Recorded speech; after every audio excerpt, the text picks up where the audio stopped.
The 9,056th meeting of the Security Council is called to order. The provisional agenda for this meeting is maintenance of peace and security in Ukraine. The agenda is adopted.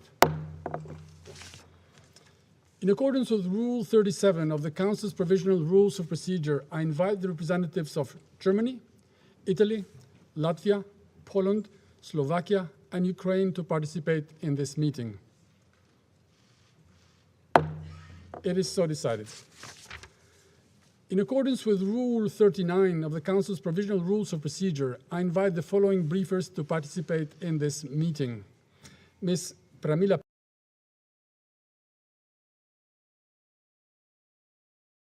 Natalia Karbovska, co-founder and director of strategic development of Ukraine's Women's Fund, and Ms. Sherrie Westin, president of Sesame Workshops.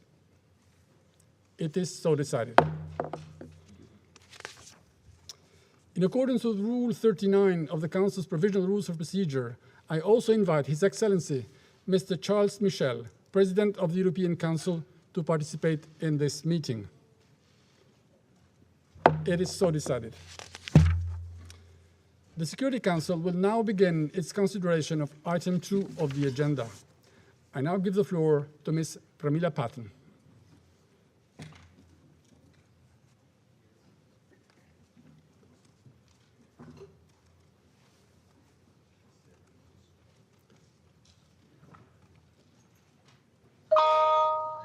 Mr. President, distinguished, can you hear me? Please. Mr. President, distinguished members of the Security Council, I wish to thank the Albanian presidency for organizing this meeting and for inviting me to brief. In April, on the occasion of the annual open debate of the Security Council on sexual violence in conflict, I posed the question: what do the 10 resolutions on women, peace, and security, 5 of which focus squarely on preventing and addressing conflict-related sexual violence, mean right now for a woman in Ukraine? This was the question which compelled me to visit Ukraine in early May.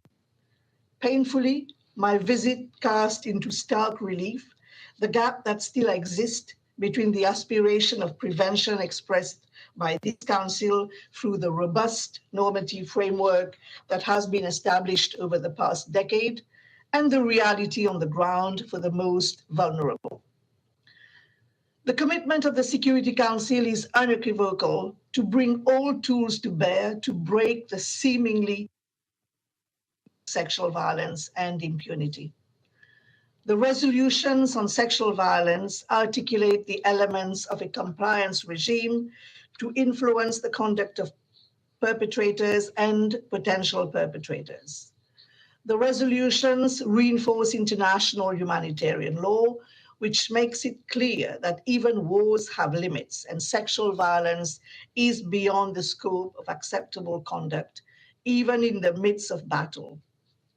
These limits have been universally agreed upon and must be universally respected.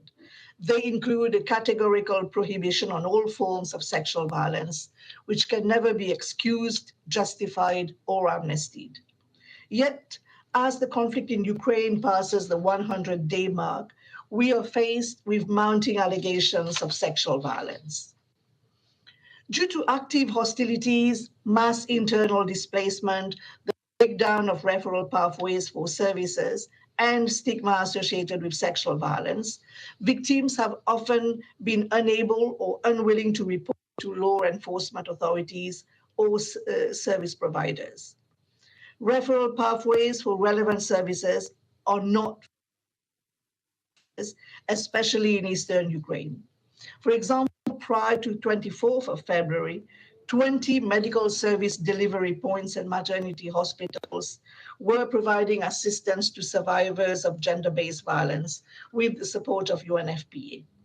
As of 18th of April, only 9 such facilities were operational due to damage from hostilities and staffing shortages. In the current context, many Allegations of conflict-related sexual violence are difficult, if not impossible, to verify, making it challenging to assess prevalence. As of 3rd of June, the Human Rights Monitoring Team of the United Nations High Commissioner for Human Rights has received reports of 124 alleged acts of conflict-related sexual violence occurring against women, girls, men, and boys in Chernihiv, Dnipropetrovsk, Donetsk, Kharkiv, Kherson, Kyiv, Luhansk, Mykolaiv, Vinnytsia, Zaporizhia, Zakarpattia, and Zhytomyr regions. Women constitute most of the alleged victims. 56 of 124 allegations concern women. 49 of the allegations are against children, 41 against girls, 7 against boys, and in one case, the gender was unknown. 19 of the allegations are against men, including rape, attempted rape, forced public stripping, and threat of sexual violence. Verification of cases is still ongoing. From our experience of conflict the world over, we know that sexual violence is the most consistently and massively underreported violation, and that available data only represents the tip of the iceberg. An active battlefield is never conducive to accurate bookkeeping. But if we wait for hard data and statistics, it will always be too late. This is why we must realize immediately on the basis of our common conviction that even one case of sexual violence is unacceptable. We do not need hard data for a scaled up humanitarian response, nor for all parties to put in place preventive measures. In this regard, I wish to acknowledge and commend the leadership by example of the Ukrainian authorities in their agreement of a framework of cooperation with the United Nations on the prevention and response to conflict-related sexual violence that was signed by the Deputy Prime Minister Olha Stefanishina on 3rd of May in Kyiv as an outcome of my visit. This framework will serve as the basis for a comprehensive and multifaceted preventive and service response and more effective coordination of all stakeholders, including the United Nations agencies in Ukraine and neighboring countries. Allow me, Mr. President, to emphasize 5 critical areas of the framework. First, strengthening rule of law and accountability as a central aspect of deterrence and prevention of crimes of sexual violence. Second, strengthening the capacity of the security and defense sector to prevent sexual violence. This will require specific action plans by the military, police, border guards, and other government security and defense forces, encompassing also over 100,000 volunteer forces. Third, ensuring that survivors of sexual violence, as well as their children, have access to comprehensive services, including sexual and reproductive health, psychological, legal, socioeconomic services, and reintegration support. This will entail support to Ukraine's national health and social services systems. Fourth, even as we deal with the immediate challenge of conflict unabated, we must cast ahead to ongoing and future negotiations for cessation of hostilities and ensure that sexual violence is addressed in the framework of a ceasefire agreement, and that such crimes are ultimately reflected in specific provisions of any peace agreement, including those related to security arrangements and transitional justice mechanisms. These include ensuring that amnesties for sexual violence crimes are explicitly prohibited. Furthermore, it is essential that we ensure the full, equal, and meaningful participation of women in all political processes, including negotiations for peace.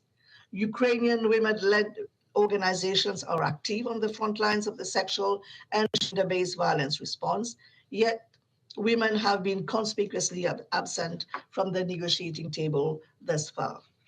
Fifth, addressing conflict-related trafficking in persons for the purpose of sexual exploitation and prostitution. This will entail awareness raising and training of military personnel, border guards, police and immigration officials, and will require action of neighboring and receiving countries and the institutions of the European Union. Too often, the needs of women and girls in conflict settings have been sidelined and treated as an afterthought. This framework of cooperation makes them an explicit priority, and I call on the solidarity of this Council and the international donor community to support the Ukrainian authorities and relevant UN entities to implement the framework. Fundamentally, this is as important for Ukraine's future as the defense and security sector expenditures, for which billions of dollars have already been mobilized. I also wish to note that last week I had the opportunity to debrief the mission of the Russian Federation to the UN on my visit to Ukraine. I emphasized that my office is at the disposal of all parties to the conflict to support the implementation of preventive measures that mitigate the acute risk of conflict-related sexual violence. Resolutions 1820, 1888, 1960, 2106, and 2467 provide a clear and unanimously agreed preventive framework, which includes issuance of clear orders through military chains of command that reinforce zero tolerance for sexual violence, and the designation of high-level civilian and military focal points to engage with my office and other relevant UN actors, among other measures. I look forward to further consultation with the mission of the Russian Federation to the UN on possible modalities for cooperation in this sphere, including the facilitation of access to areas not under Ukrainian government control. Mr. President, distinguished members of the Security Council, I wish to bring particular attention to the trafficking dimension. As the Secretary General stated in March, for predators and human traffickers, war is not a tragedy. It is an opportunity. Women and children fleeing the conflict are being targeted for trafficking and exploitation, in some cases facing further exposure to rape and other risks while seeking refuge. In addition to my engagement with the Polish and Moldovan local and state authorities, I visited reception centers and border crossing points in both countries. We must acknowledge and commend the outpouring of financial and moral support for the Ukrainian people by national and local authorities, as well as private citizens, which is perhaps unprecedented in modern times.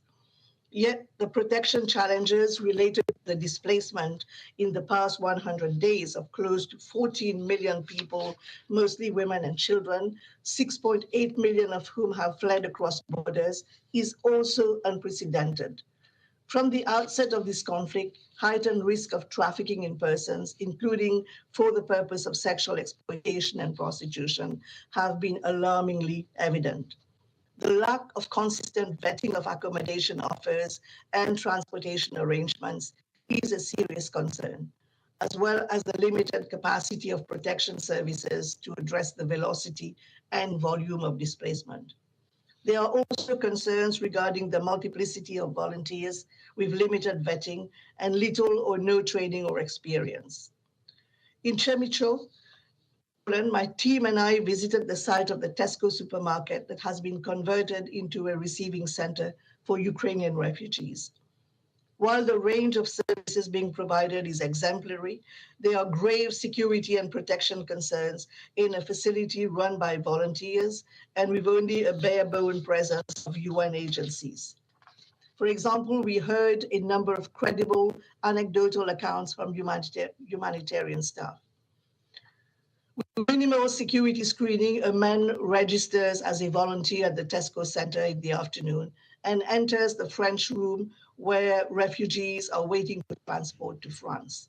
At that time, he makes contact with a 19-year-old woman whom he later wakes up at 2 a.m. offering a ride to France. Another volunteer becomes suspicious of this individual roaming the sleeping quarters in the early morning hours and intervenes. Another man wearing a yellow volunteer's vest and standing with a sign at the Chemichov train station hall is offering free transport from Poland to Germany. Other volunteers became suspicious and informed local law enforcement when they noticed that the man was selecting only young women for transportation in his minivan. In Warsaw, during a meeting with officials from the Ministry of Justice, A judge of a criminal court shared with me how while she was in the Chechop reception center, she was personally approached by a man who sought her help to have access to 8 young women and adolescent girls whom he had identified and wanted to offer transportation to Germany.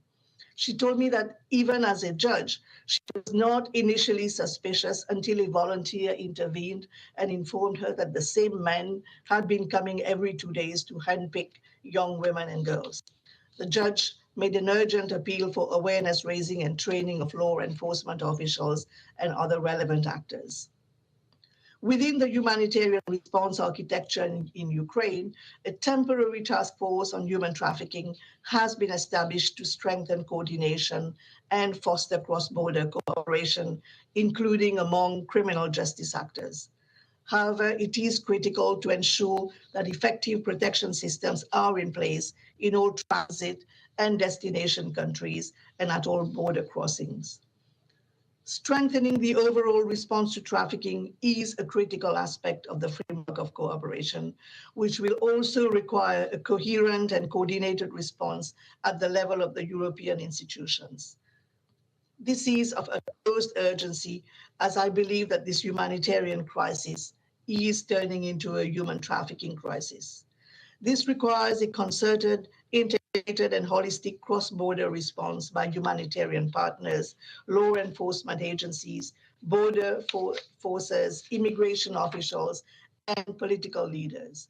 A regional compact is urgently required. And in this regard, I'm encouraged that His Excellency Mr. Charles Michel, President of the European Council, is in the Security Council chamber today, as I believe that this issue will require European leadership at the highest levels to address this problem. It will also require the continued focus and leadership of the UN Security Council in line with Resolution 23 related human trafficking and conflict-related sexual violence. I consider this dimension as a core aspect of the CRSV mandate and the Ukraine crisis as a critical litmus test for the implementation of Resolution 2331. Mr. President, distinguished members of the Security Council, during my mission, I witnessed with awe the resilience and fortitude shown by the communities affected by this conflict, including the women forced to flee their homes with their children, with nothing but the clothes on their back and the bag of belongings they were able to carry by hand. Many survivors have braved the risk of reprisals and backlash to tell their stories. We owe them more than solidarity. We owe them a swift and serious response. The prevalence of sexual violence in conflict throughout history teaches us that reinforcing prevention, protection, and service delivery is critical from the onset of any armed conflict. The framework of cooperation, which I have referred, paves the way politically for tangible support and technical advice and assistance from my office and the wider UN system, and will also serve as a platform for the mobilization of resources. To address this challenge, it is crucial to ensure that the level of political focus, as well as the allocation of resources for a comprehensive response, is commensurate with the scale and complexity of the problem. Finally, I wish to acknowledge that even as we focus on Ukraine, the ripple effects of this conflict are also being felt by women and girls in other war zones around the world who risk becoming forgotten victims of forgotten conflict. From Yemen to the Central African Republic, Afghanistan to Myanmar or Tigray in northern Ethiopia, resources are being drained and attention diverted. As other crises escalate behind the scenes, we must reassure all populations at risk that they are not forgotten and that international law is not an empty promise. Thank you. I thank Ms. Patten for her briefing and for her availability while traveling, and I hope that the little technical glitches did not affect the entirety of the message. I now give the floor to Ms. Natalia Karbovska.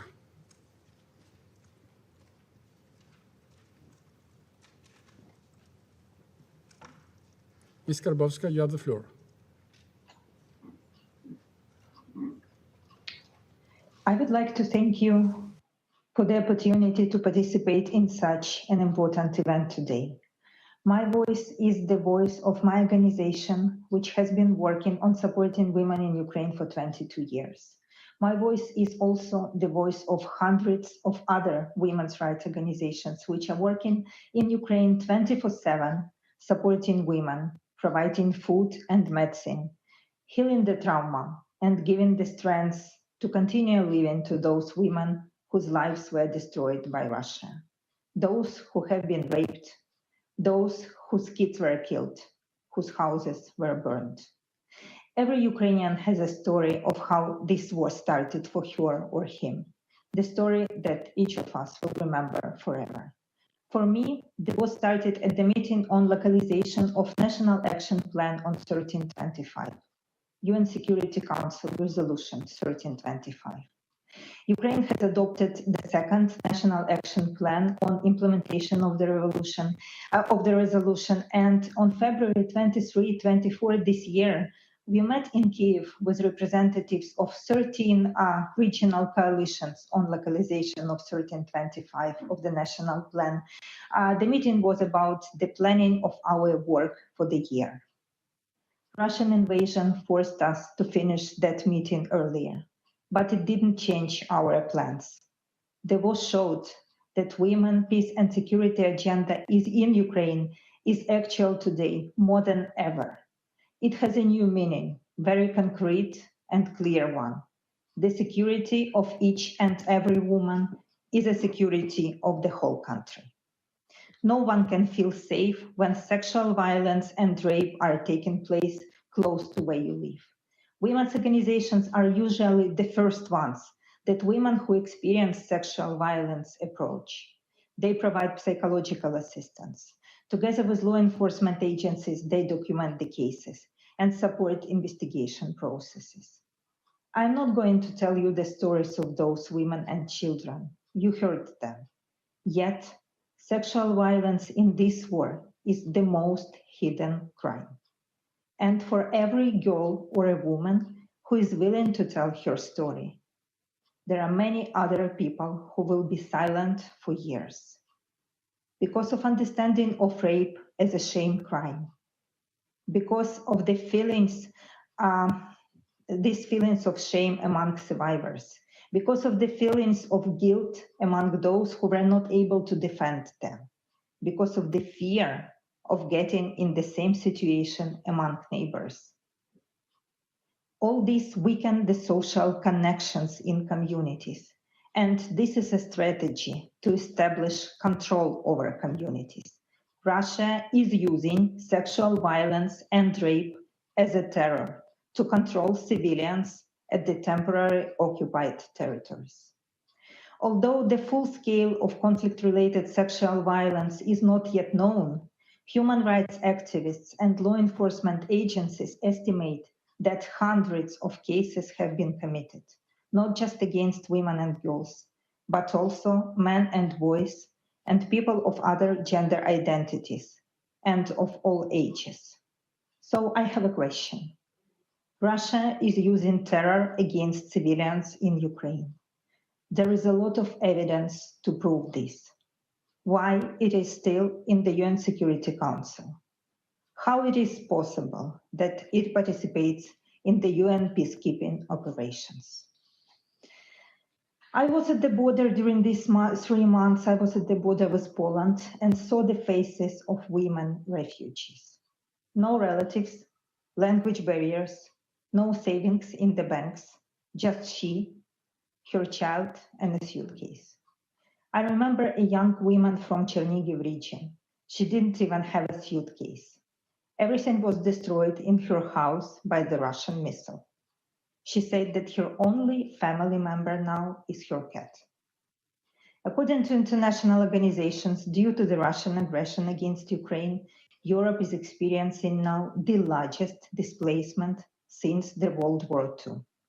The majority of refugees are women and children, the two groups most vulnerable to become victims to sexual and labor abuse. There was huge work done by civil society and governments to protect refugees in Europe, and prevent trafficking at the border crossing. I saw myself many volunteers at the border helping with registration, offering rides, providing accommodation, distributing the contacts of hotlines. But as the war continues, Ukrainian women refugees in Europe who initially planned temporary shelter are finding themselves in need of more permanent housing and work. This opens up new risks for sexual and labor exploitation. We also know the stories of women and children who were forced to go to Russia by Russian troops through the so-called filtration camps. I met a 16 years old boy, Roman, in Western Ukraine. It was 2 months ago. He's from Mariupol. A neighbor helped him to escape and brought to Western Ukraine. Roman's mother is in Russia. Last time he saw her was when she was brutally taken to the filtration camp. Nobody knows what happened to her and if Roman will ever see her again. There are hundreds of stories like this. How is this called? Trafficking, slavery, terror, and crime. Russia is using war crimes as a weapon in this war. Military experts confirm that there was no other war since the World War II when aggressor behaves so brutally with civilians. This is a violation of all international humanitarian laws. The Russian war against Ukraine is showing that the usual practices and old international security systems do not work anymore. We are revising National Action Plan on 1325 in Ukraine because the reality has changed. But we do believe that Resolution 1325 still is a powerful instrument. We just need to create new tools that will make it work properly at different levels and, very importantly, for women on the ground. I urge you to develop such instruments, to keep pressure with sanctions, to continue providing military and humanitarian support. Do more every day. Thank you. I thank Ms. Karbovska for her briefing. I now give the floor to Ms. Sherrie Westin. Thank you, Mr. President, Your Excellencies, and esteemed speakers.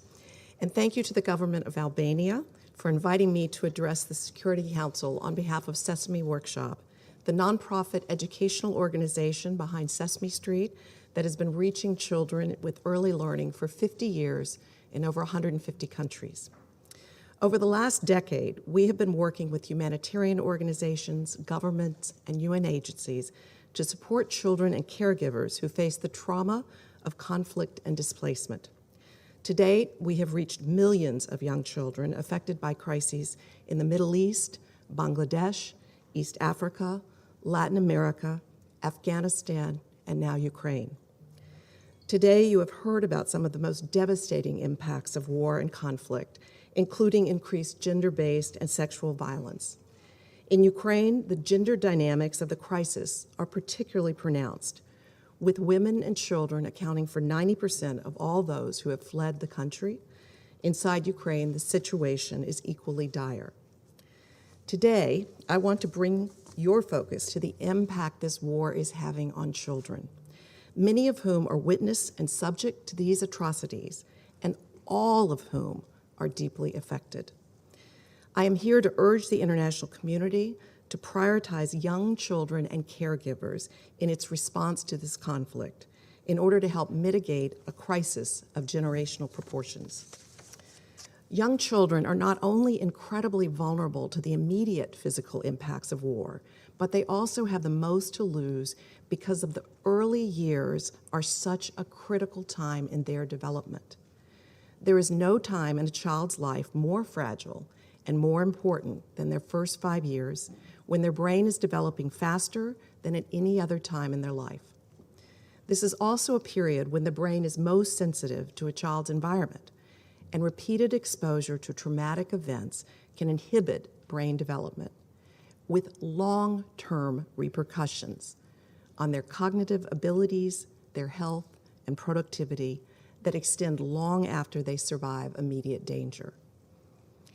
I ask you to look at this conflict through the lens of a child, growing up in the throes of war, shaken by bombs, forced to leave their homes and all they've ever known, without the stability that children so desperately need. And for their caregivers, who are still tasked each and every day with providing for their children while they themselves have been traumatized by violence. All of these effects are compounded in Ukraine in particular because so many women and children have had to leave behind their fathers, brothers, uncles, and male family members. Right now, children are experiencing the kind of exposure to violence and stress that has the potential to derail their futures if they don't receive the right support. The urgency simply cannot be overstated.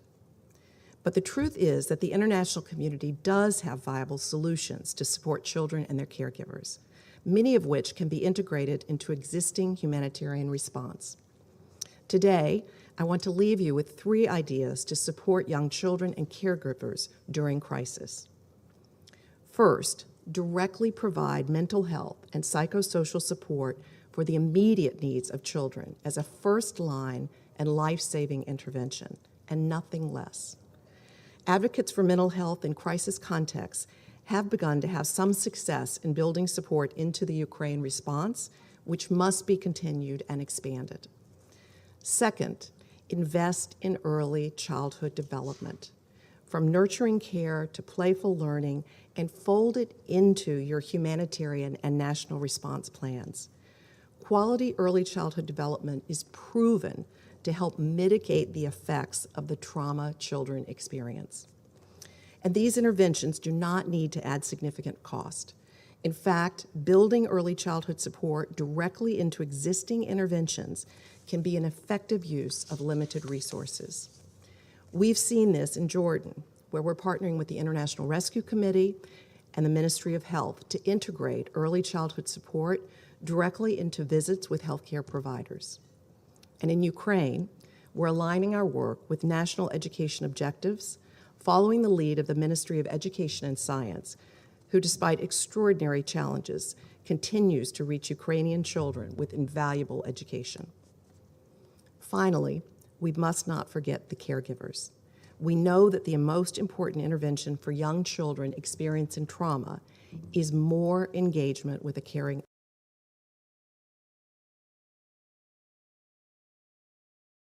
crisis and help caregivers provide the nurturing care children so desperately need.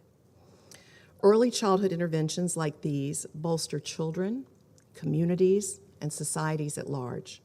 And yet, less than 3% of humanitarian assistance funding goes to this critical need, a number that simply must rise to meet the challenge of Ukraine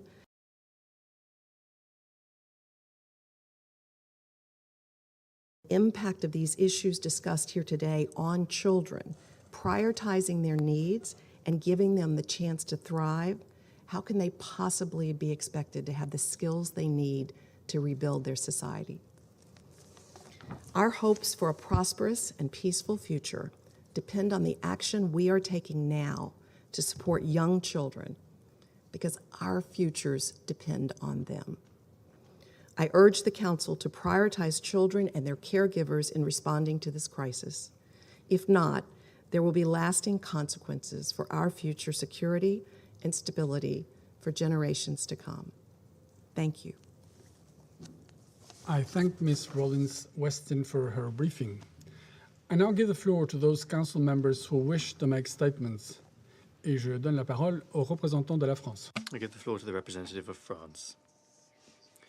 Mr. President, I thank the Special Representative for her commitment since the beginning of the Russian aggression. I welcome the signing by Ukraine of a framework of cooperation with the United Nations. I thank Ms. Karbovska and Ms. Rollins-Westin for their remarks, and I pay tribute to all of civil society that is working for the rights of Ukrainian women. I also welcome the participation in this meeting of the President of the European Council, which demonstrates the unshakable support of the European Union for Ukraine. Since the beginning of the Russian aggression, the European Union has mobilized more than 4.6 billion euros to assist Ukrainians. This engagement is on every level, budgetary, humanitarian, and also the fight against impunity, with notably the creation of joint investigative teams coordinated by Eurojust. The sanctions adopted by the European Union have a sole objective to bring Russia back to respecting the United Nations Charter. These efforts are essential because for more than 100 days, the Russian army has been waging a war of aggression, the effects of which on the civilian population are getting worse with every day that passes. France is outraged at the many allegations of sexual violence. If they are proven, they would constitute crimes. We must all be the guarantors of the resolutions of this Council on sexual violence.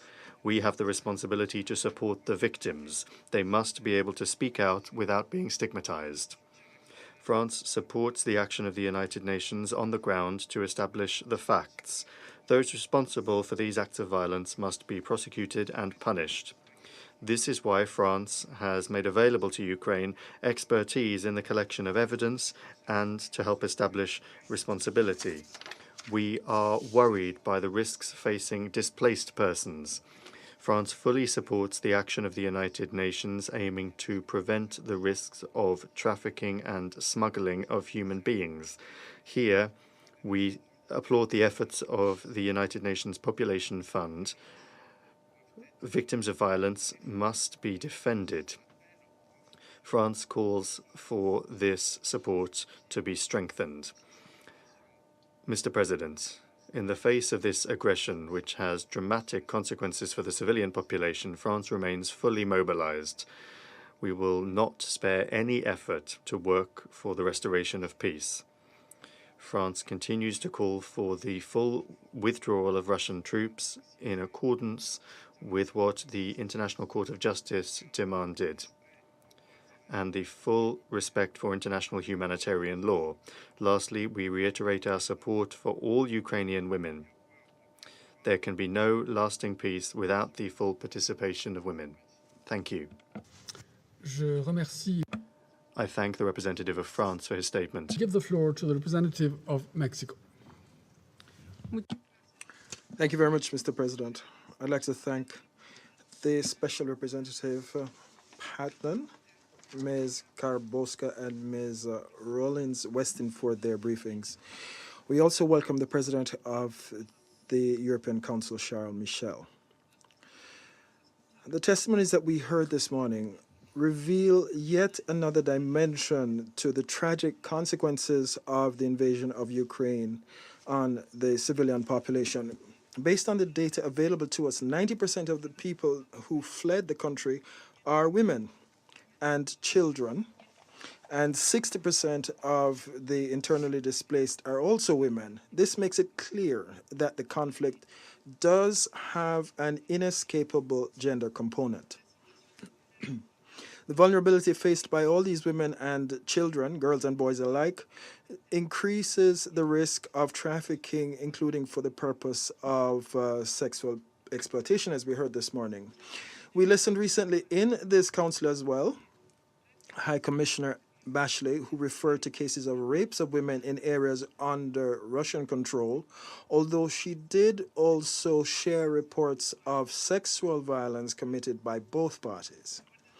What is truly regrettable is that the reports available seem to indicate that the incidents of sexual violence perpetrated against women and girl children are on the increase. Stigma, social conventions, and stereotypes faced by victims, as well as the limited mechanisms available to report such incidents, make it difficult to report and thoroughly investigate such crimes. As we heard from the special representative after her recent visit to the region, reports on Ukrainian women who were raped and subsequently murdered are very worrying.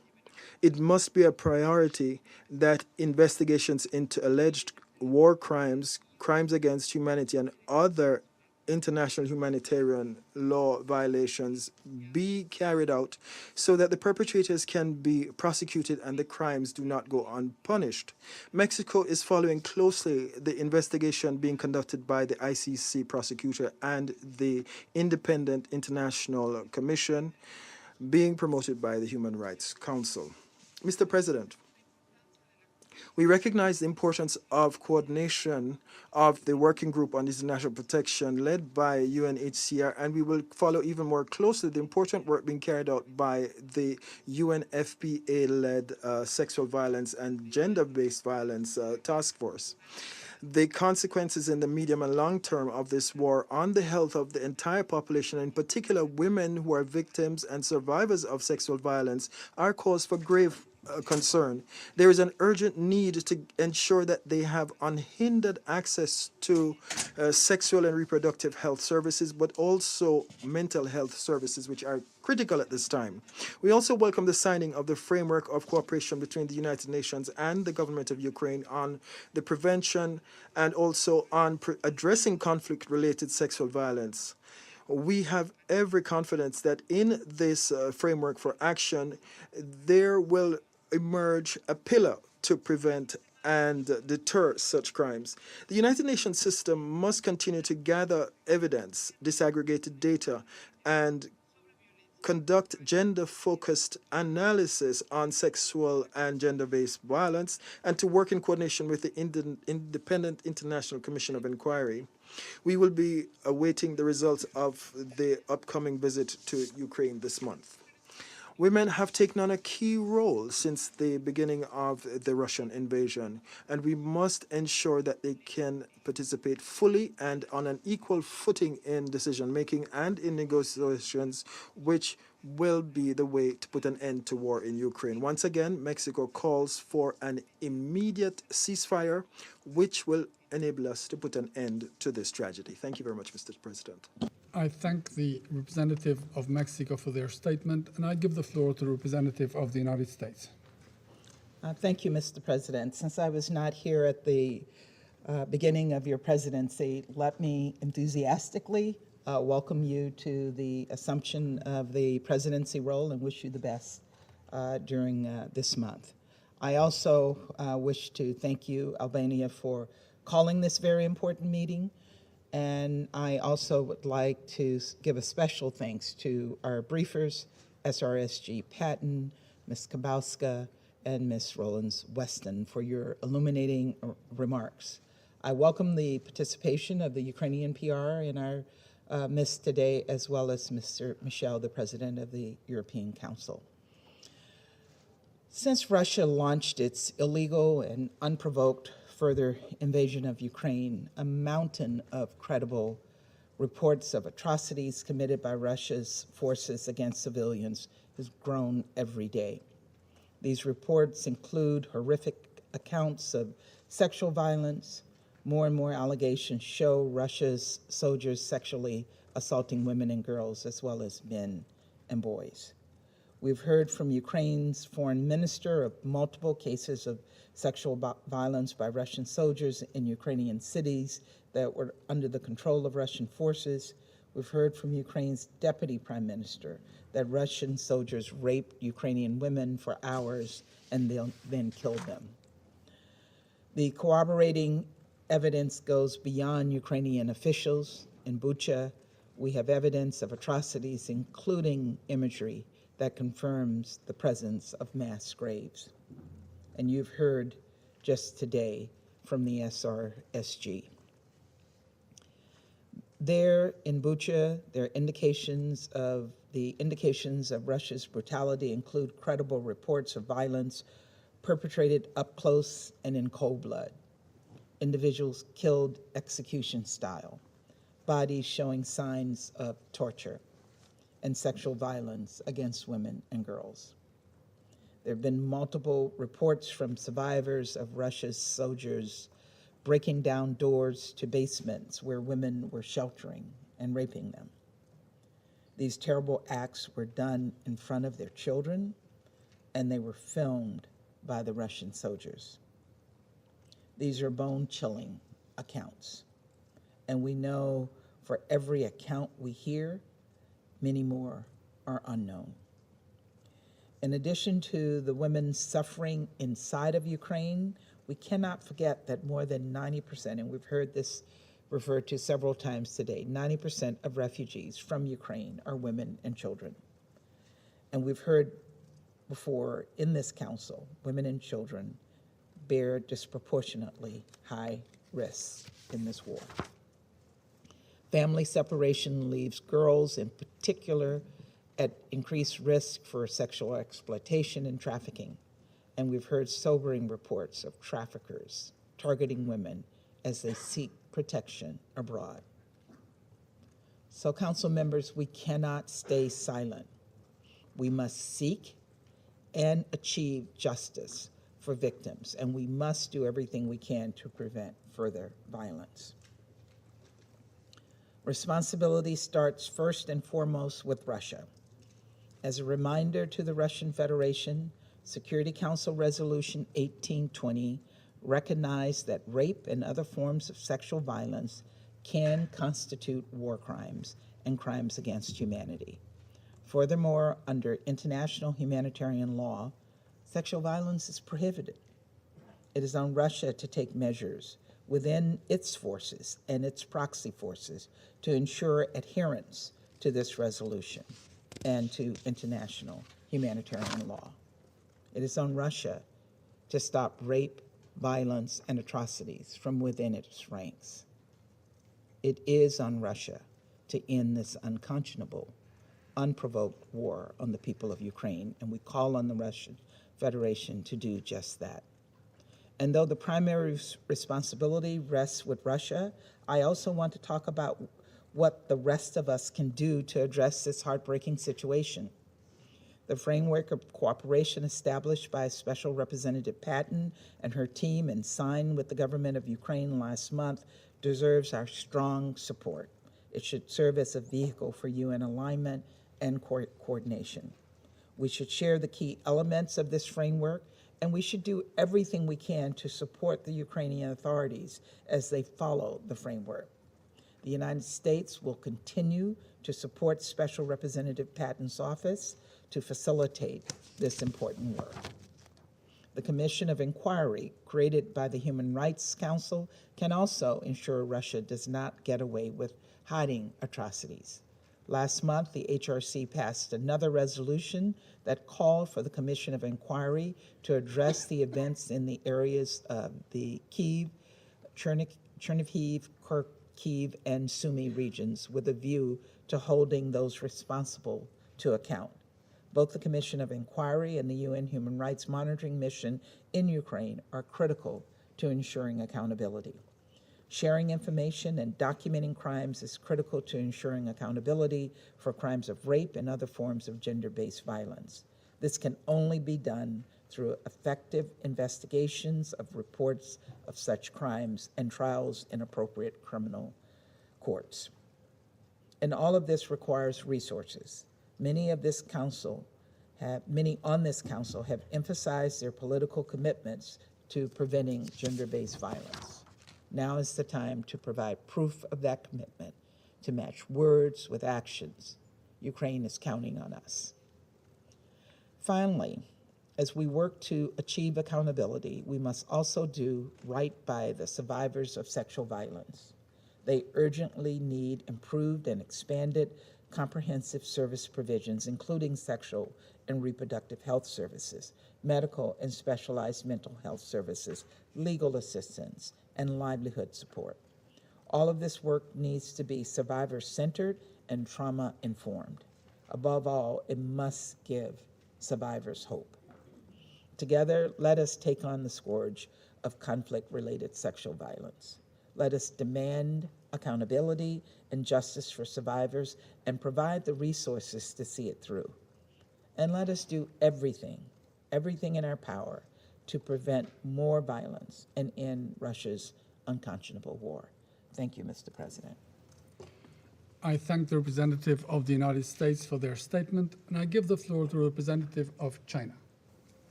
Mr. President, I thank Special Representative Patten and the other briefers for their briefings.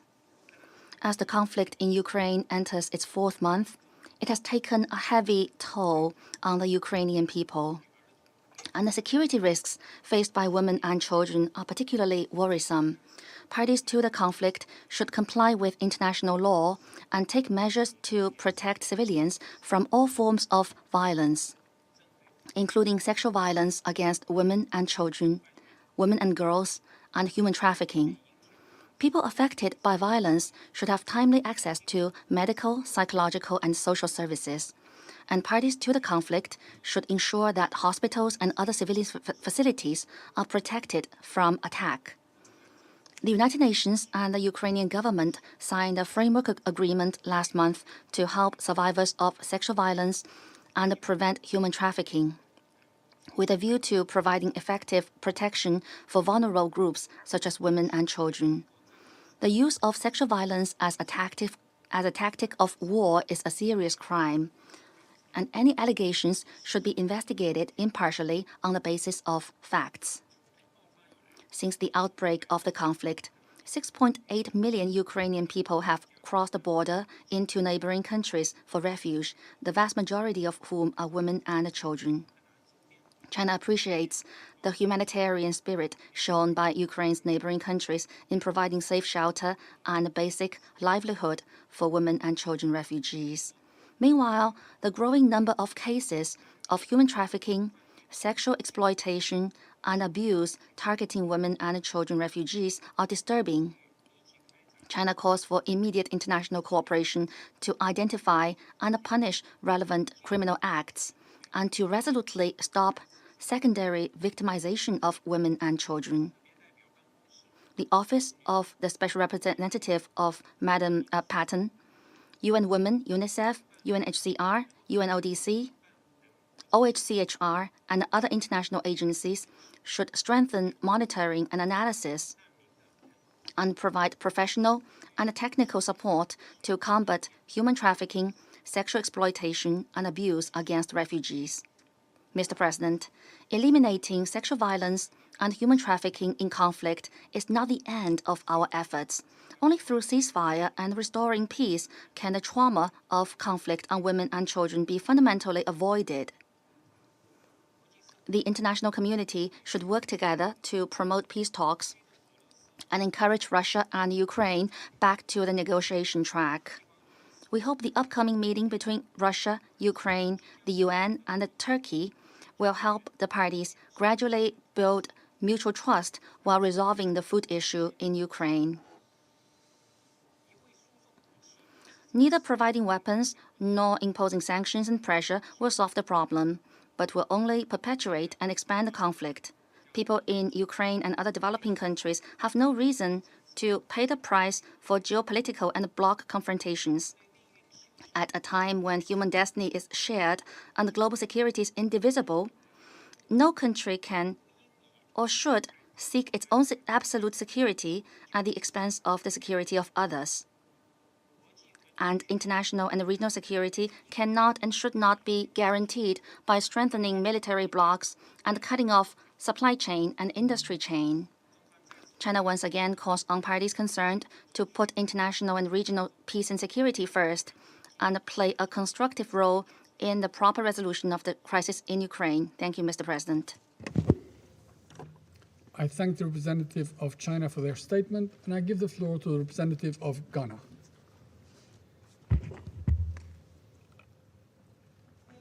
President, the gendered impact of conflict is of importance to peace and security and must continue to engage the attention of the global community in order that appropriate and tailored responses are provided to the several women and girls who unfortunately fall victim to those actions that constitute both a violation of their rights and international law.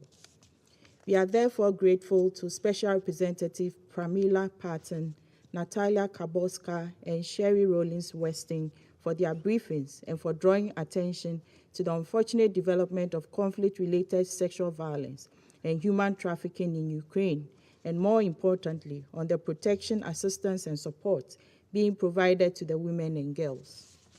2 months ago in this very chamber, members of the Security Council and the wider UN membership were briefed by Ms. Patten during the open debate on conflict-related sexual violence, with an emphasis on accountability as a form of prevention. At that open debate, Ukraine was listed among conflict environments where the scourge of conflict-related sexual violence remained a chilling reality for many. Today, as Ukraine takes center stage in our discussions on conflict-related sexual violence and human trafficking, we, who are entrusted with the details of the heartbreaking circumstances, owe it to victims and survivors to channel our dissatisfaction into action. We are reminded of our obligation as an international community to ensure that prevention, accountability, and a survivor-centered approach, which are at the heart of Resolution 2467, are not reduced to mere rhetoric, but are translated into real and tangible action on the ground.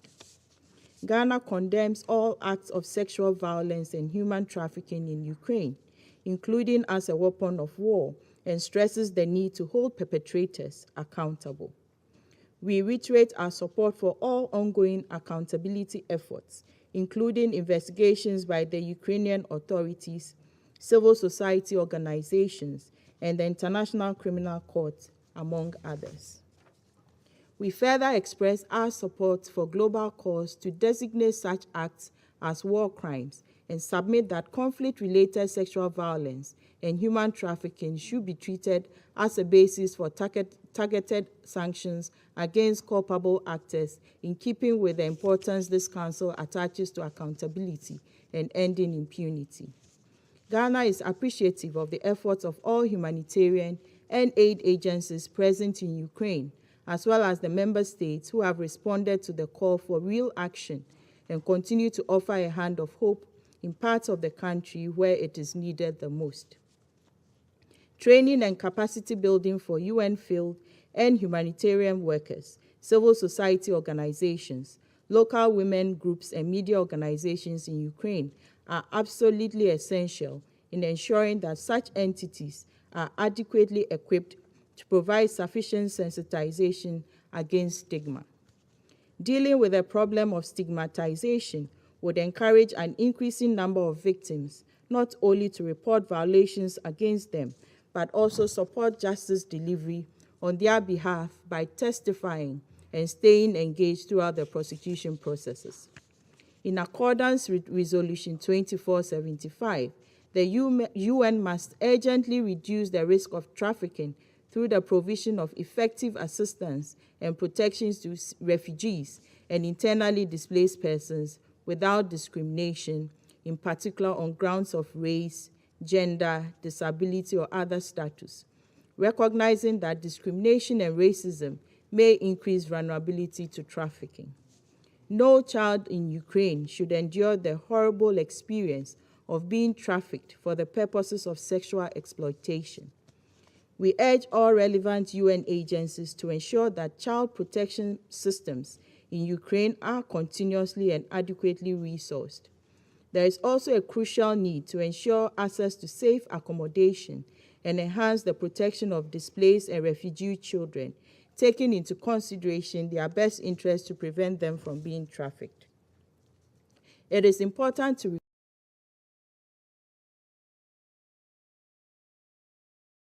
conflicts occur, innocent civilians are often exposed to unspeakable physical, mental, environmental, and economic damage with very little hope for restoration. When sexual violence and human trafficking are introduced into this already toxic cocktail, victims experience an agony of most of us can never imagine. A ceasefire is most urgent now to eliminate the conditions within which these unbridled and gross violations of international law, international humanitarian law, and human rights abuses are manifested. Consequently, we reiterate the call on the Russian Federation to unconditionally withdraw its forces from the internationally recognized territories of Ukraine, and for the two parties to commit to diplomacy and dialogue for an early and negotiated settlement of the dispute. We believe that through a meaningful and sustained engagement centered on the principles of the Charter international law, and the norms that facilitate peaceful coexistence and assure stability, the parties will better be equipped to address their mutual security concerns. In concluding, we urge the sustained engagement of the Council on this important matter towards ensuring freedom from sexual oppression and accountability for all acts of impunity against women and girls in Ukraine. I thank you. I thank the representative of Ghana for their statement, and I give the floor to the representative of Norway. Thank you, Mr. President, and I thank the three briefers for their important statements. Norway condemns in the strongest terms Russia's unprovoked war of aggression against Ukraine, a blatant violation of the UN Charter. Russia must stop the war and withdraw its troops immediately. We reiterate our demand that civilians must be protected and international humanitarian law fully respected and implemented. We're appalled by the forced deportations of Ukrainian citizens, including children, to Russia, Russian-controlled territories, and Belarus. We call for the restoration of family links, the immediate release of Ukrainian citizens, and their relocation to safety in government-held areas of Ukraine. President, the war has a gendered impact. It affects women and men, girls and boys, and members of the LGBTI community differently. Let me highlight 3 issues in this regard. First, attacks on healthcare institutions and staff are denying people, including women who are pregnant or in labor, safe access to sexual and reproductive health services. Second, the high number of survivor accounts of rape and other forms of sexual and gender-based violence. Children will be born of war.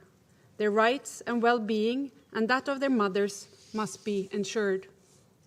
And third, the high risk of trafficking as displaced people seek safety across borders. These violations and risks must be addressed. And in response, Norway has increased our support to UNFPA and other humanitarian actors that provide sexual and reproductive health services. We underline the importance of gender and age-differentiated responses to meet the needs of the civilian population, including Ukrainian IDPs and refugees. This must include access to mental health and psychosocial support, and sexual and reproductive health services for all, regardless of the gender indicated in their passport. Also, unaccompanied Ukrainian children are in a particularly vulnerable situation. Child protection services must be ensured. But first and foremost, we must take steps to prevent sexual and gender-based violence, including trafficking, from happening. And we welcome the agreed framework for cooperation between Ukraine and the UN on the prevention and response to conflict-related sexual violence. Engaging and supporting women, human rights defenders, and civil society in our responses is key. We insist on a survivor-centered approach.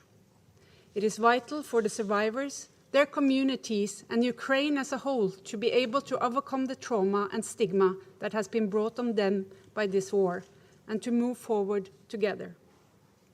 Atrocities must be investigated, and those responsible held accountable. We support, therefore, the ongoing investigations, including the work of the ICC and the Commission of Inquiry for Ukraine. Expertise on conflict-related sexual violence, gender, and children's rights are crucial in these processes. And we underline the critical importance of strong and independent human rights institutions and accountability mechanisms in Ukraine. There must be zero tolerance for sexual and gender-based violence and trafficking, and no impunity for perpetrators. Accountability is vital to ensure justice for the survivors and prevent future sexual and gender-based violations everywhere. I thank you. I thank the representative of Norway for their statement, and I give the floor to the representative of Brazil. Thank you very much, Mr. President.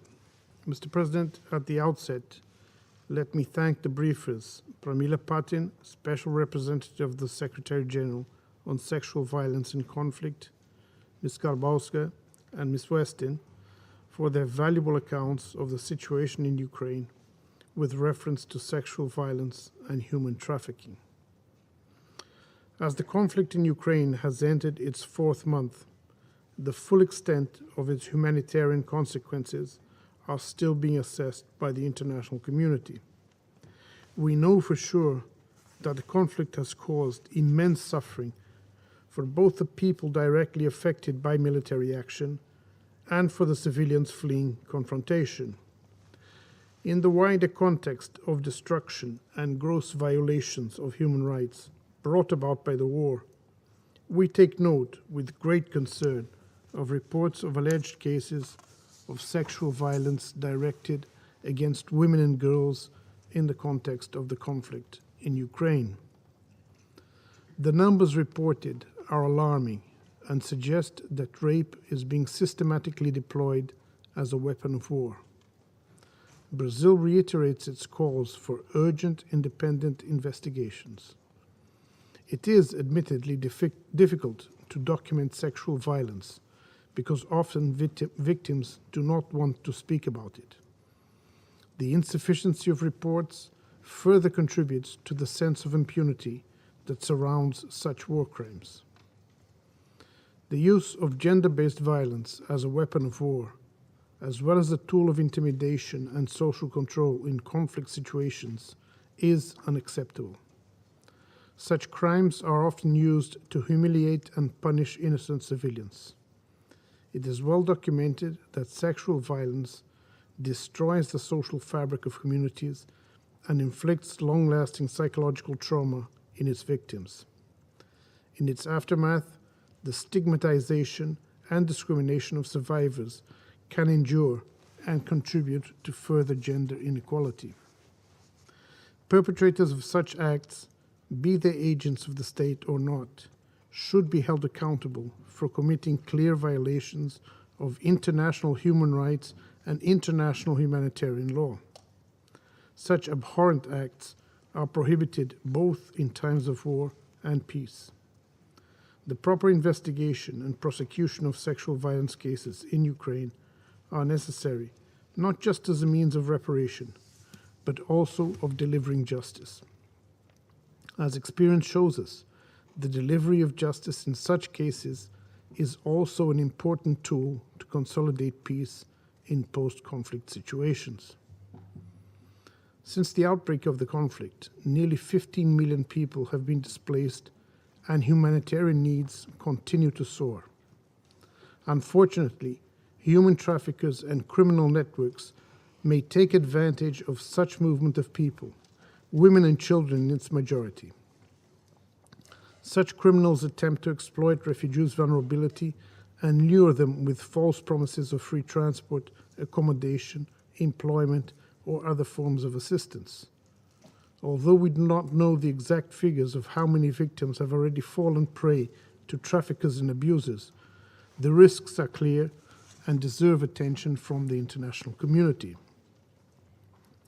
As the Assistant High Commissioner for Protection of UNHCR, Gillian Triggs, acknowledged last April, states have the duty to prevent predatory individuals and criminal organizations from profiting from the situation.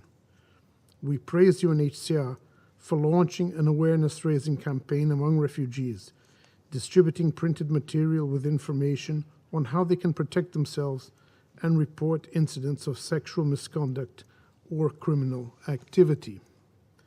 Increased reports of sexual violence and human trafficking, as well as the growing number of refugees and internally displaced people, reveal that the situation in Ukraine continues to deteriorate. In order to prevent those atrocities in the region and in other countries, it is crucial that we engage in providing effective strategies to reduce unsafe and irregular routes and to promote the sustainable and safe legal pathways for those in need of protection.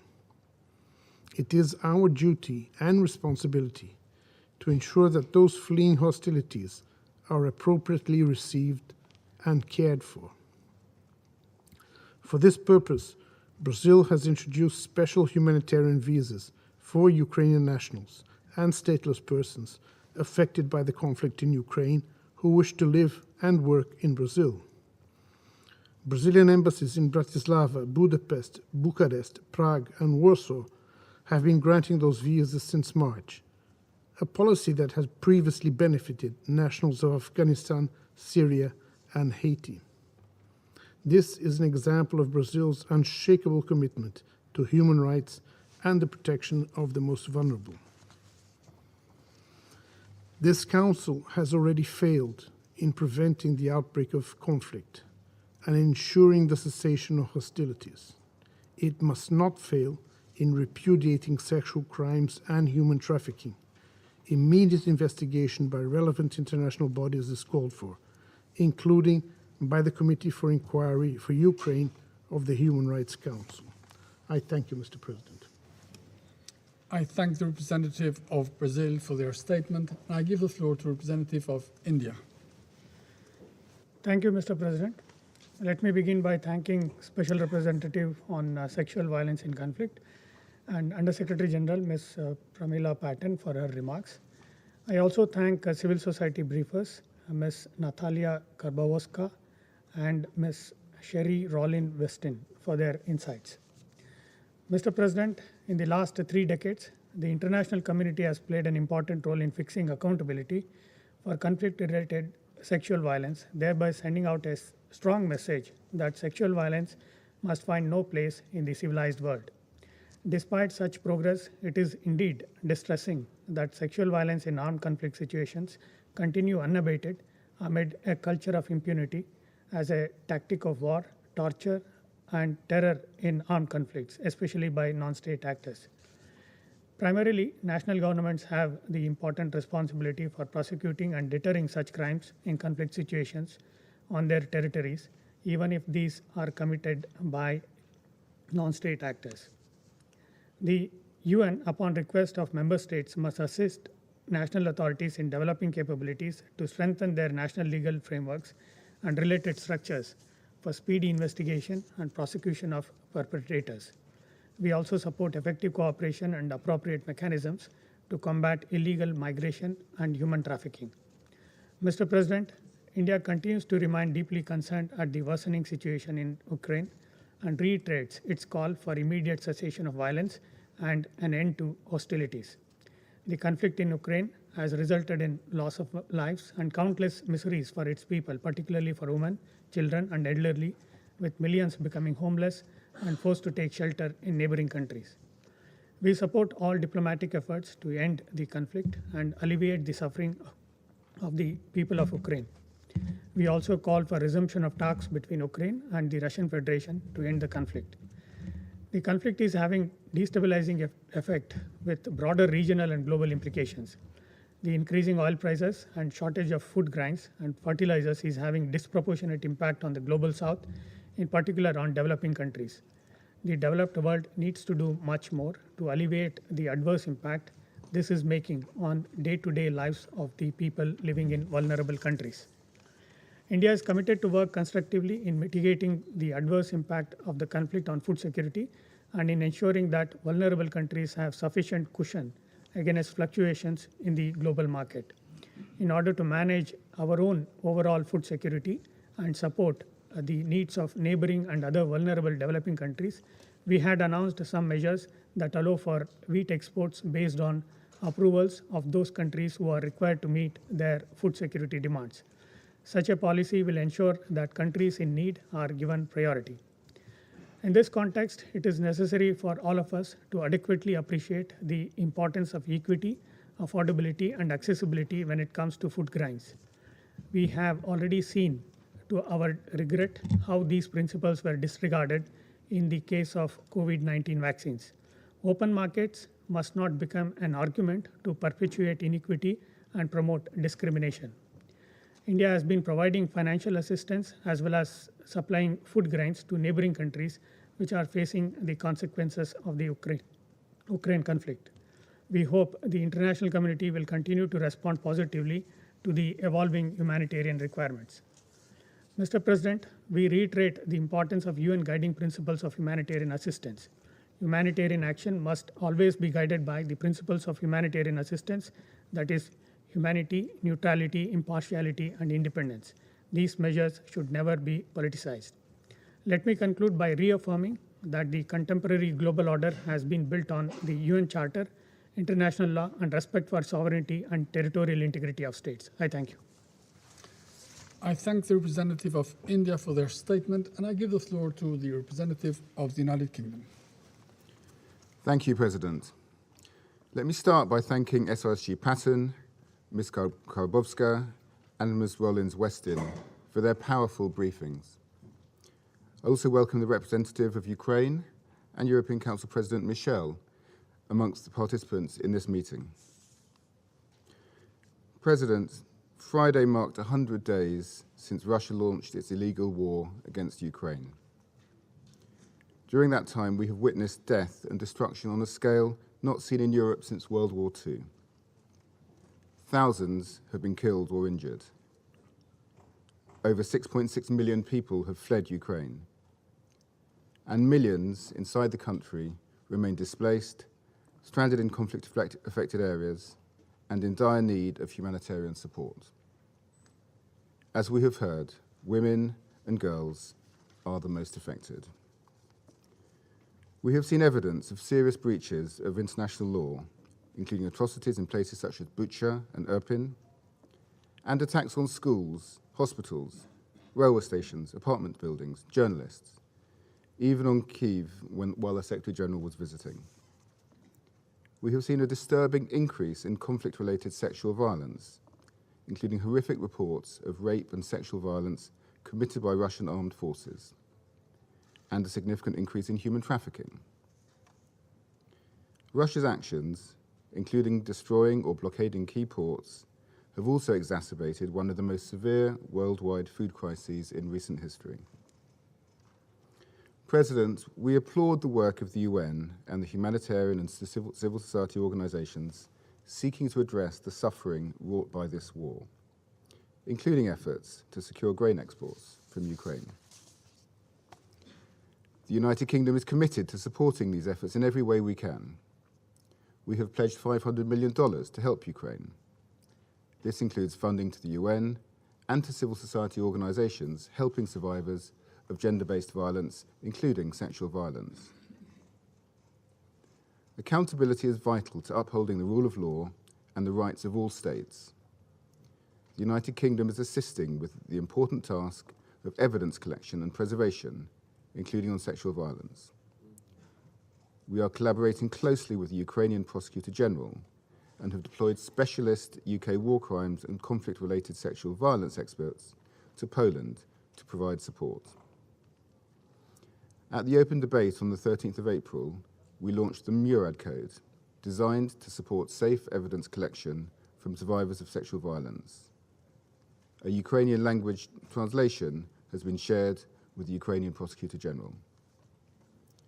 We continue to look at all international options to tackle these heinous crimes and hold perpetrators to account.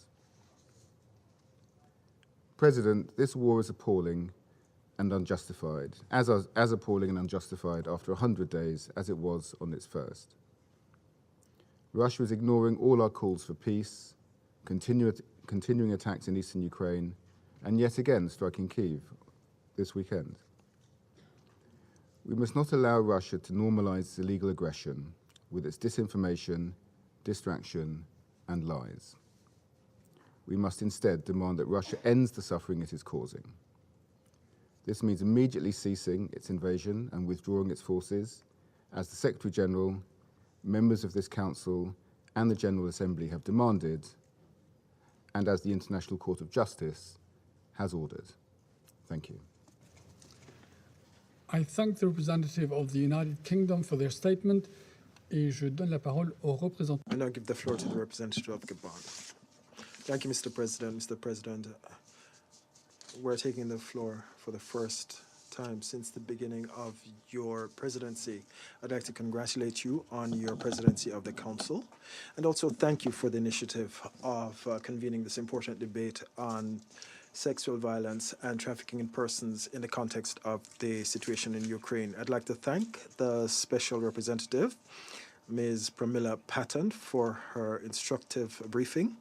And I'd also like to thank Madame Natalia Karbovska and Ms. Sherrie Westin for their respective first-person accounts, briefings. Sir, as we take the floor this morning in the Council, our thoughts are with those who in Ukraine or in neighboring countries have fallen prey to the agony of the war besetting them for almost 100 days now. We assure them of our solidarity with them in the moments of terror and distress. On behalf of my country, I pay tribute to the women and men who are standing by them as part of humanitarian missions to alleviate the daily atrocity faced by survivors. We want to say that humanitarian assistance, which is so vital in such circumstances, must be provided without hindrance to those who need it, without any politicization, in conditions of security and respect, and with the assurances provided under international humanitarian law. My dear colleagues, the statistics coming out of the latest report on the situation provided by OCHA on the war in Ukraine are frightening. They confirm the predictions of a toll that grows heavier as fighting intensifies on the ground. Civilians continue to pay the heaviest toll of the hostilities. Indeed, over 7 million people have been displaced in the country, and approximately 6.8 million of them are refugees. We are very concerned at allegations of sexual violence that persist, especially against women and children, as well as persistent reports of growing networks of trafficking in persons. We welcome here the initiatives of United Nations specialized agencies to prevent and curb threats and serious human rights violations. We welcome the monitoring and outreach carried out by Ms. Patten's office. And it is our hope that the cooperation agreement signed with the Ukrainian government will enable better prevention of such crimes as well as stronger operational response.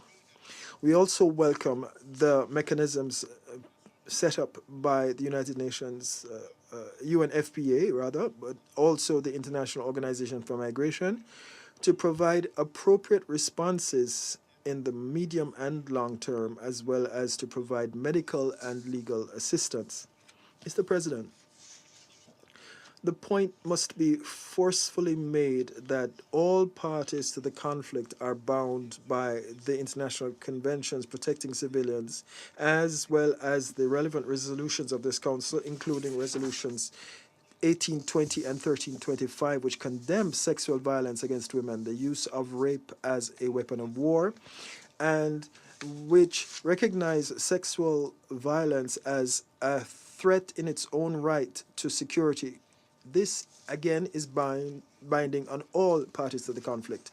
The international community must ensure that sexual violence, trafficking in persons, and all other human rights violations in the context of armed conflict are subject to independent and impartial inquiries so as to ascertain the facts and attribute responsibility. Organized crime networks of trafficking in persons and sexual exploitation which are operating on escape routes or in places of refuge must be neutralized, and the perpetrators must answer for their crimes. For this reason, coordination between the various organizations involved must be strengthened.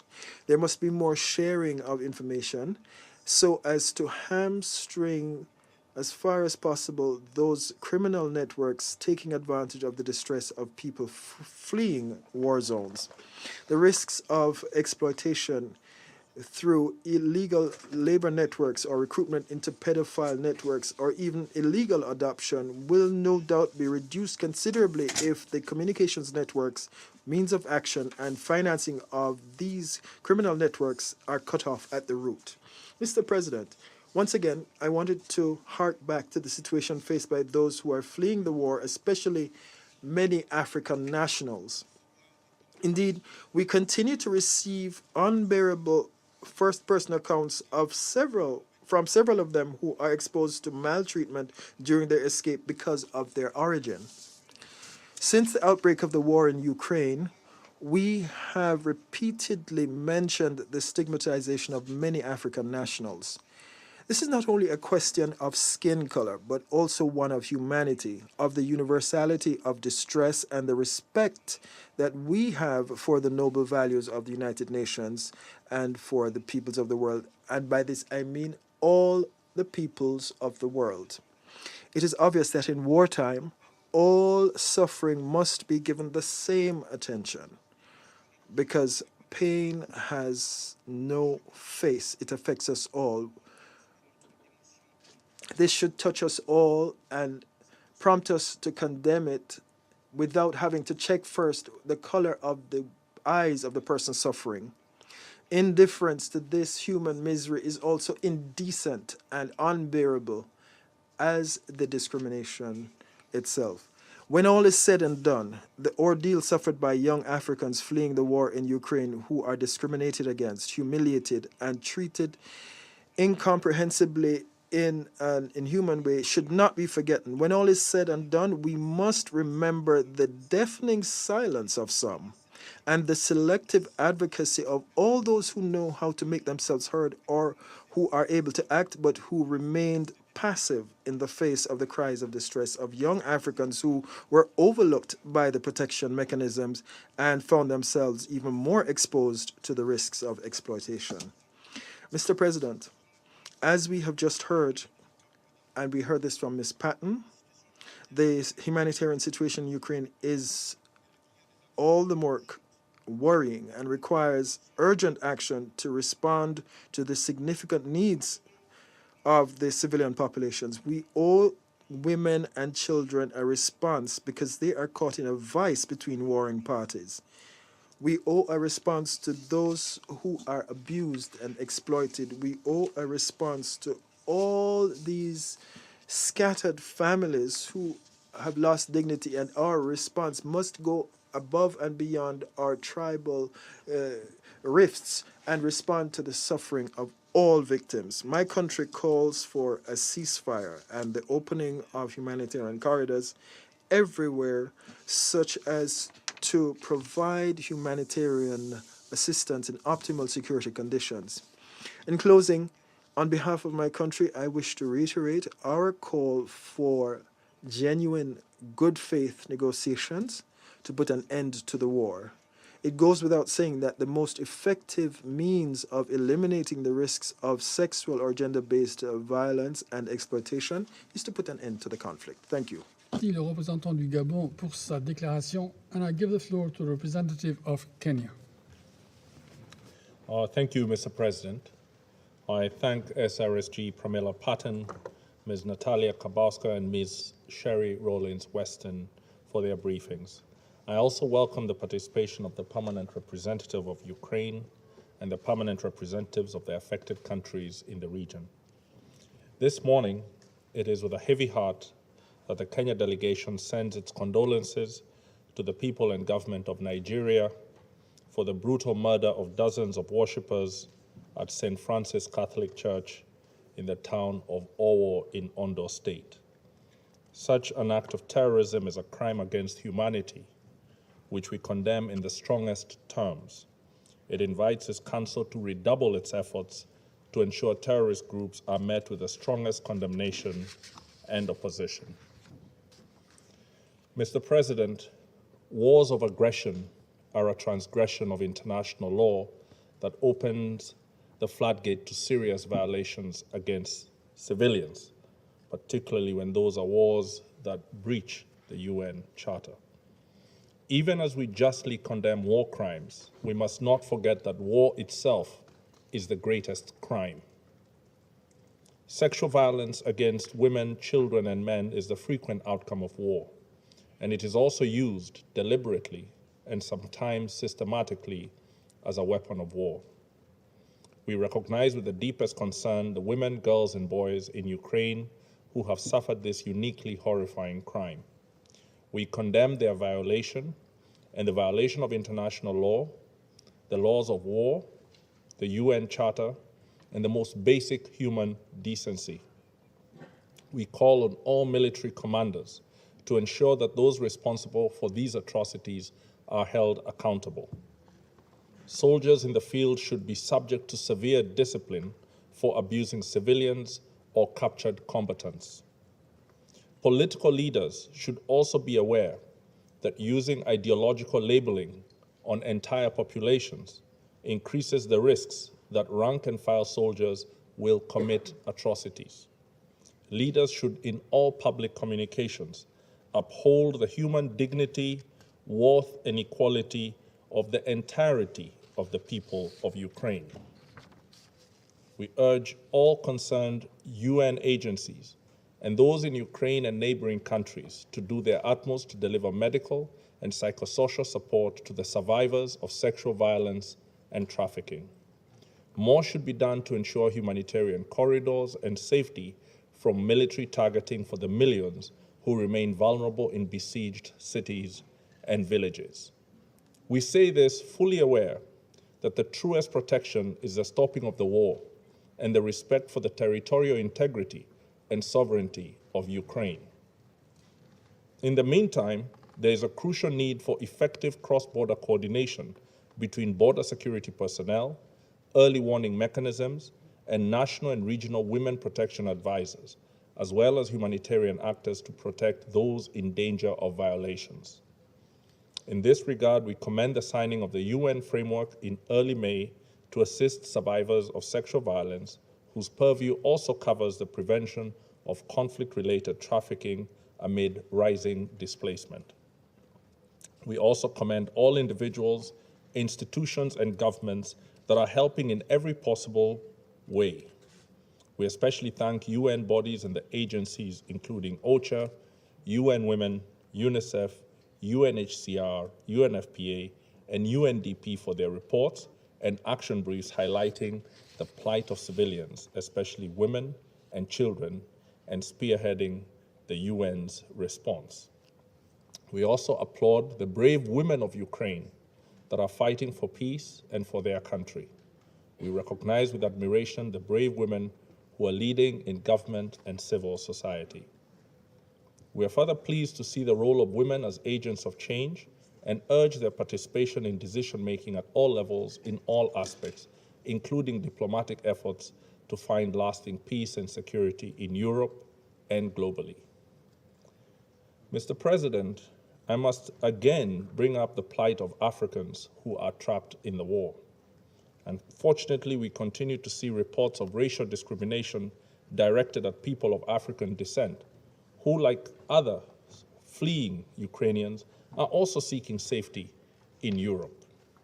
We recently heard Gerald Eziani's heartfelt story of his experience while crossing the border from Ukraine to Hungary and then to Berlin.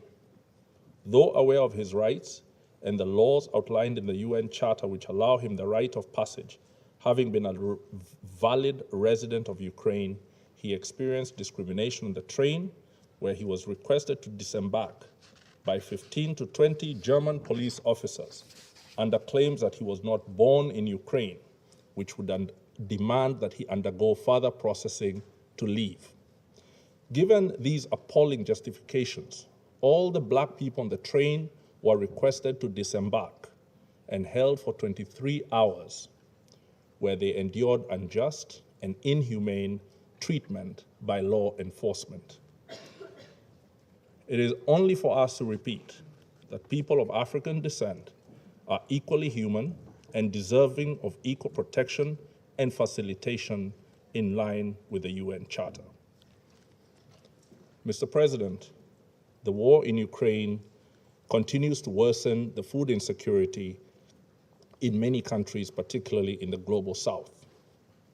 As a mitigating measure, we support the call by the WFP for the urgent opening of Ukrainian ports on the Black Sea to allow for the export of food.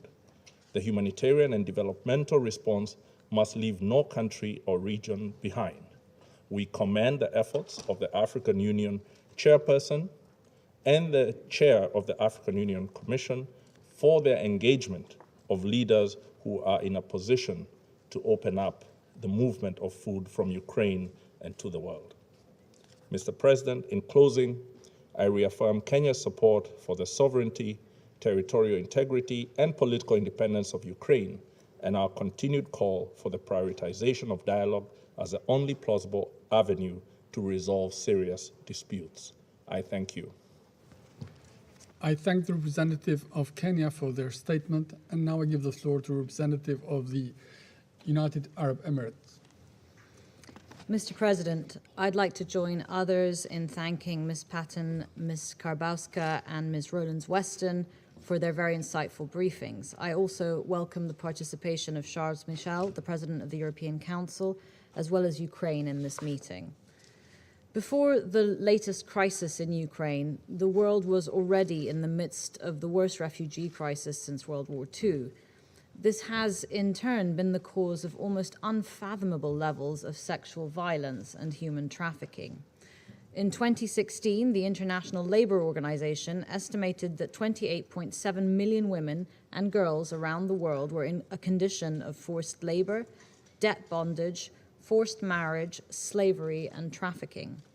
The Secretary General's report on human trafficking in 2020 noted that 70% of all identified trafficking victims were women and girls, 77% of whom were trafficked for sexual exploitation. My region, the Middle East, has been at the epicenter of this crisis for more than a decade, with millions displaced and exploited. The conflict in Ukraine is therefore making an already horrifying global crisis worse. In just over 100 days, almost 14 million people have been displaced, more than a quarter of Ukraine's population. The majority of them are women and children. We have already seen disturbing reports of conflict-related sexual violence and of women and children falling victim to organized criminal gangs operating human trafficking rings.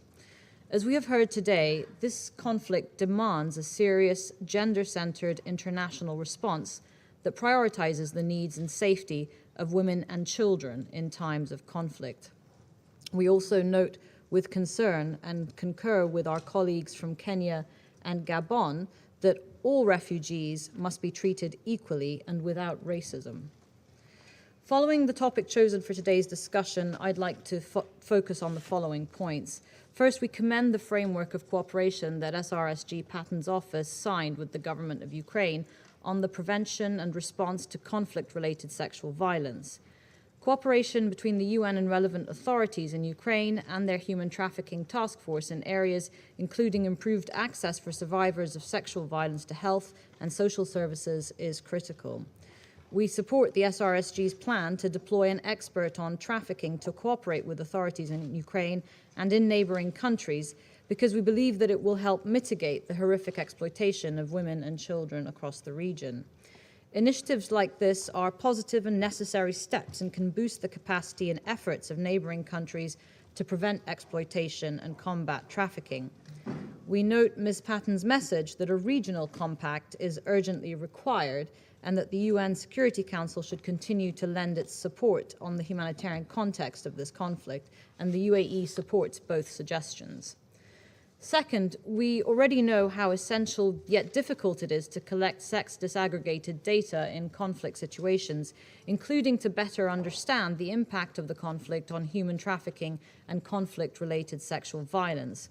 Initiatives like the rapid gender analysis carried out by UN Women and CARE International provide insight on the gender dynamics of the conflict in Ukraine and are the type of analysis that can guide a better and more tailored response to the needs of Ukrainian women and girls. They should continue to be well funded. Third, the conflict continues to undermine food security globally, which disproportionately affects women and girls. When mostly men take part in conflict, it is women who are forced to put food on the table for their families by any means necessary. We know that food insecurity exacerbates vulnerabilities and can result in women facing violence and exploitation as they seek to support their families, especially in rural areas. Because of these knock-on effects, this Council must keep global food insecurity exacerbated by this conflict at the top of our agenda. To that end, the UAE commends the Secretary General for his efforts to facilitate the shipment of grain from Ukrainian ports and encourages all ongoing efforts. Mr. President, there are many actions that can be taken to mitigate, prevent, and respond to conflict-related sexual violence and human trafficking in Ukraine, but there is only one real way to stop it. That would be to end the conflict with a diplomatic solution in which women are full, equal, and meaningful participants, included in all mediation and dialogue efforts. We hope to see that happen, and with urgency, in accordance with international law and the UN Charter. Thank you, Mr. President. I thank the representative of the UAE for their statement, and I give the floor to the representative of Ireland.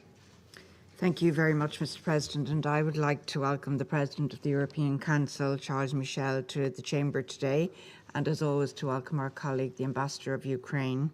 Sincere thanks to our briefers this morning, to SRSG Pramila Patten, and to Natalia Karbovska and Sherrie Westin.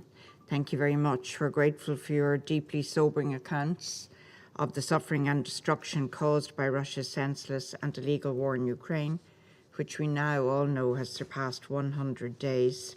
Every day since then, we've been watching the fallout of this abhorrent war.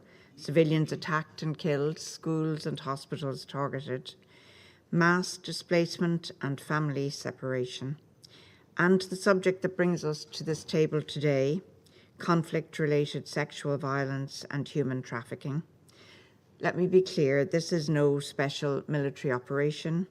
This is an illegal war causing intentional damage and suffering.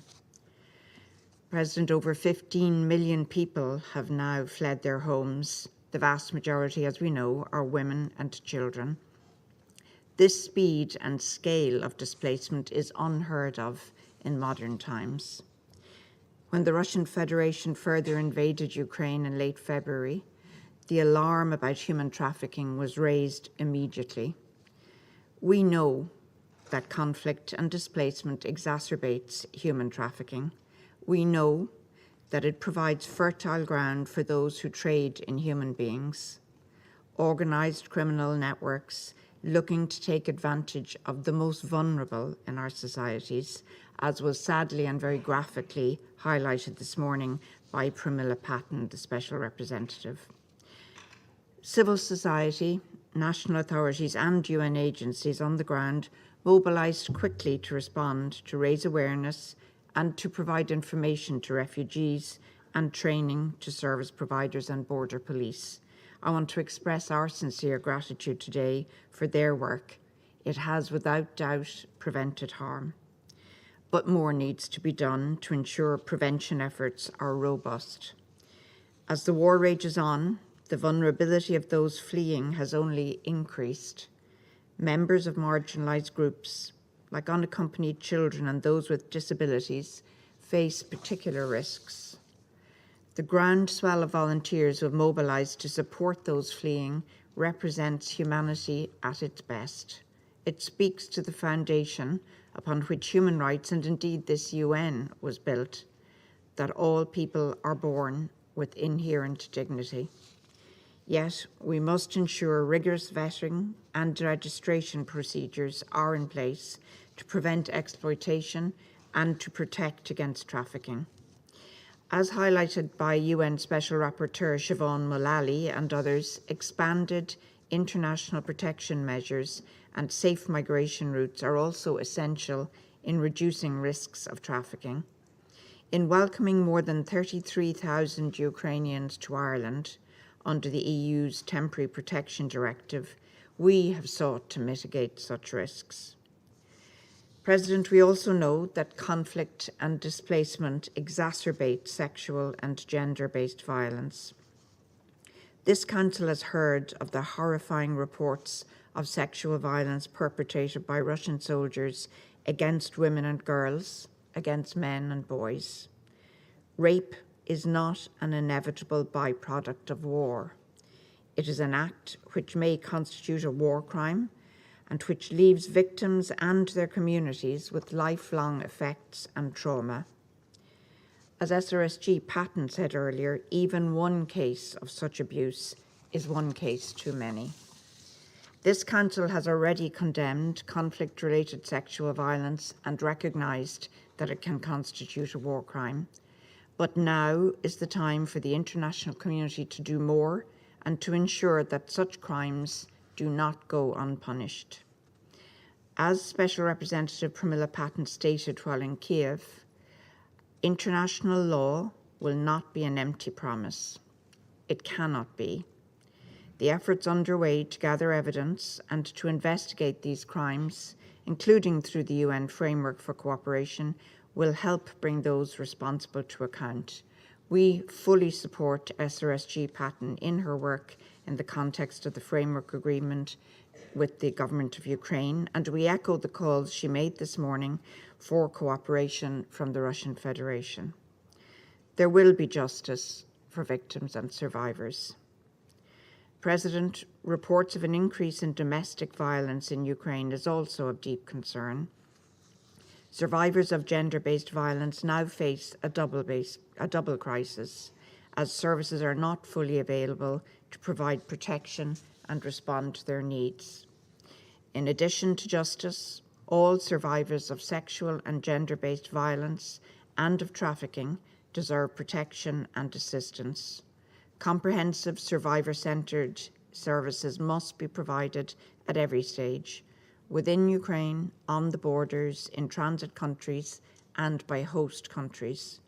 This means taking into account the particular needs of groups and individuals in vulnerable situations.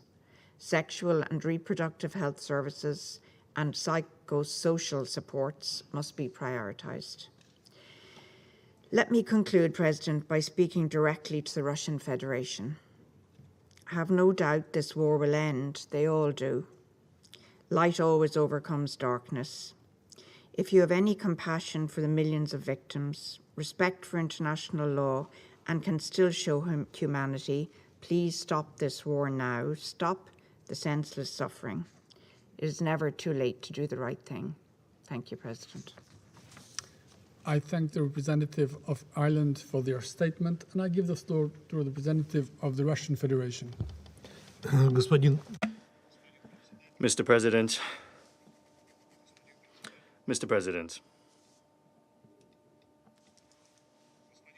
Mr. President,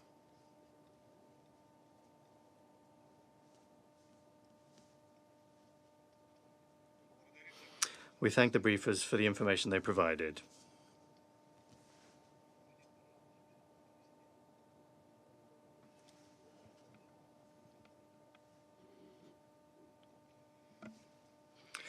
We thank the briefers for the information that they have provided.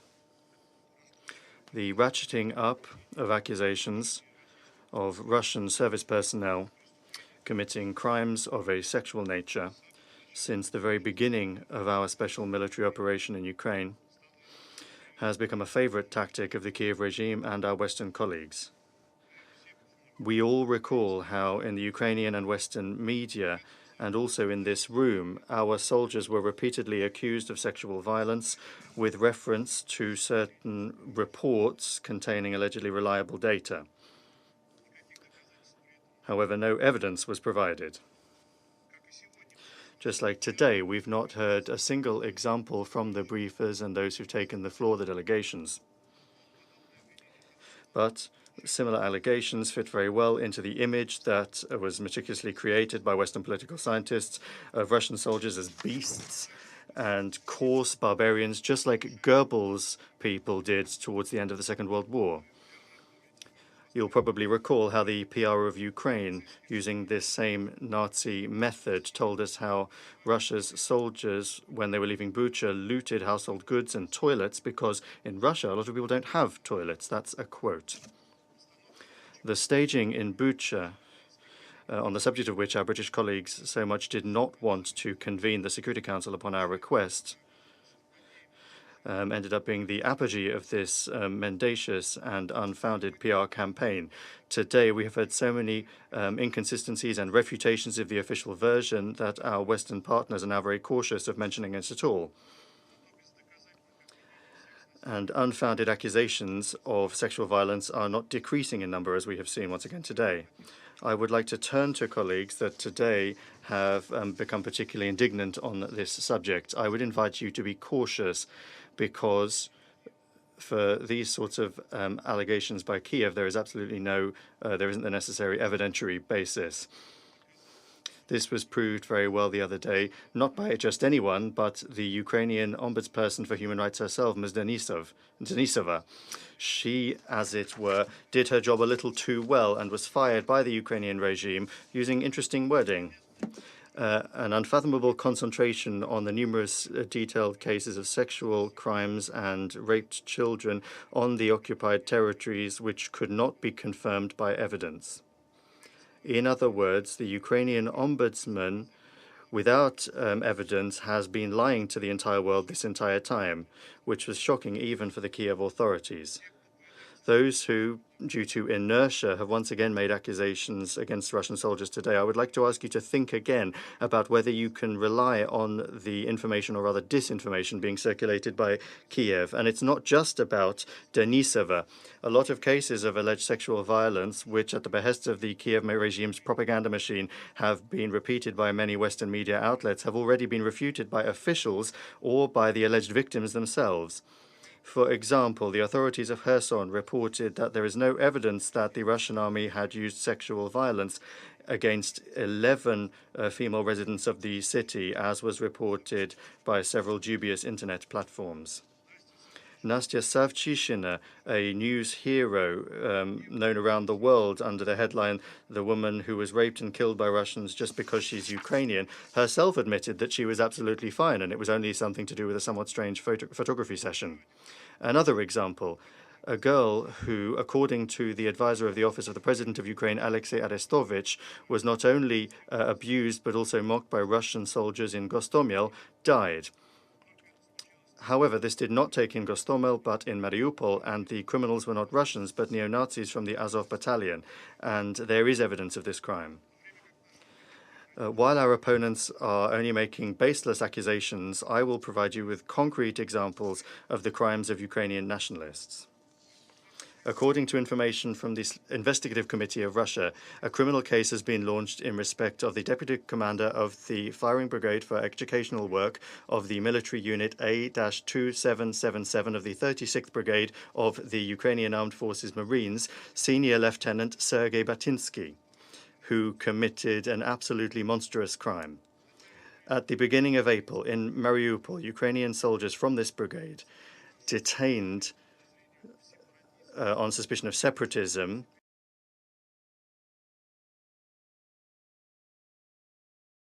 and put them into a cellar. Later, while drunk, Batinsky threatened her with murder and raped her in the presence of her husband. When the man tried to stop this crime from taking place, the Ukrainian soldier shot him in front of his wife. Batinsky admitted to doing this in a video interview which is widely available. On the 7th of March, near the Kommunar mine in the Donetsk region, DPR service personnel clearing mines from the area discovered a storage facility containing the bodies of 4 women.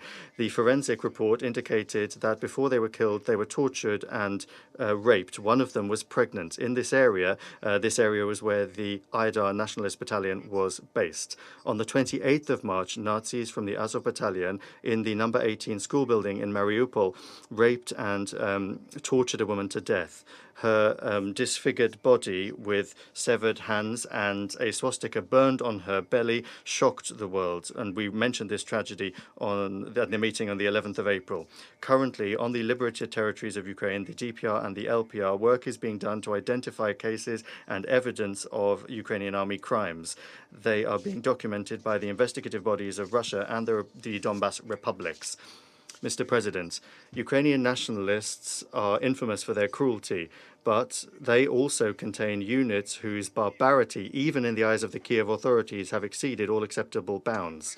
In the summer of 2015, in Ukraine, a scandal emerged around the Tornado Nationalist Battalion. The Ukrainian authorities accused its fighters of looting, torture, violence against men and women, pedophilia, murder, and the abduction of Ukrainian civilians. Many of the guilty parties were prosecuted at the time, including the battalion commander Anishenka. However, in March of this year, all of these criminals were amnestied by President Zelensky. After nearly 2,500 fighters from the neo-Nazi nationalist Azov battalion and Ukrainian army service personnel surrendered in Mariupol, having ended their pointless resistance in the Azovstal plant, an investigation of the crimes they committed is being conducted. An active role is being played in this by the residents of liberated Mariupol. Soon, the international community will learn the full truth about these crimes, including crimes of a sexual nature committed by Ukrainian nationalist units and the Ukrainian armed forces, that the Kiev authorities and their Western sponsors are trying to glorify. There is numerous evidence of how these lowlives fired at civilians, doctors, volunteers who were trying to provide assistance to the wounded. Ukrainian tanks and artillery fired at point-blank range on residential buildings, and the orders from commanders to this effect were mentioned by the Azovstal prisoners, and they also hid in a residential building from the shelling of Russian armed forces. The Azov battalion members did not allow the wounded to leave hospitals, set fire to buildings, and intimidated and mocked civilians. In Mariupol, a burial of as many as 300 bodies was discovered, where, according to witnesses, the Azov fighters took the bodies of people that had died that they had killed in the period when they controlled the city. Mr. President, the conflict in Ukraine has intensified the industry of Ukrainian refugees being exploited on the territory of European countries, and Ms. Patten talked about that today. Judging by the available information, the relevant EU agencies assess the threat of trafficking of Ukrainian refugees as extremely high, given the fact that in recent years Ukraine has been among the top 5 countries in terms of the number of victims of human trafficking and sexual exploitation in the countries of Europe. It's important to not lose sight of this problem and to not allow violence and exploitation of refugees in European countries.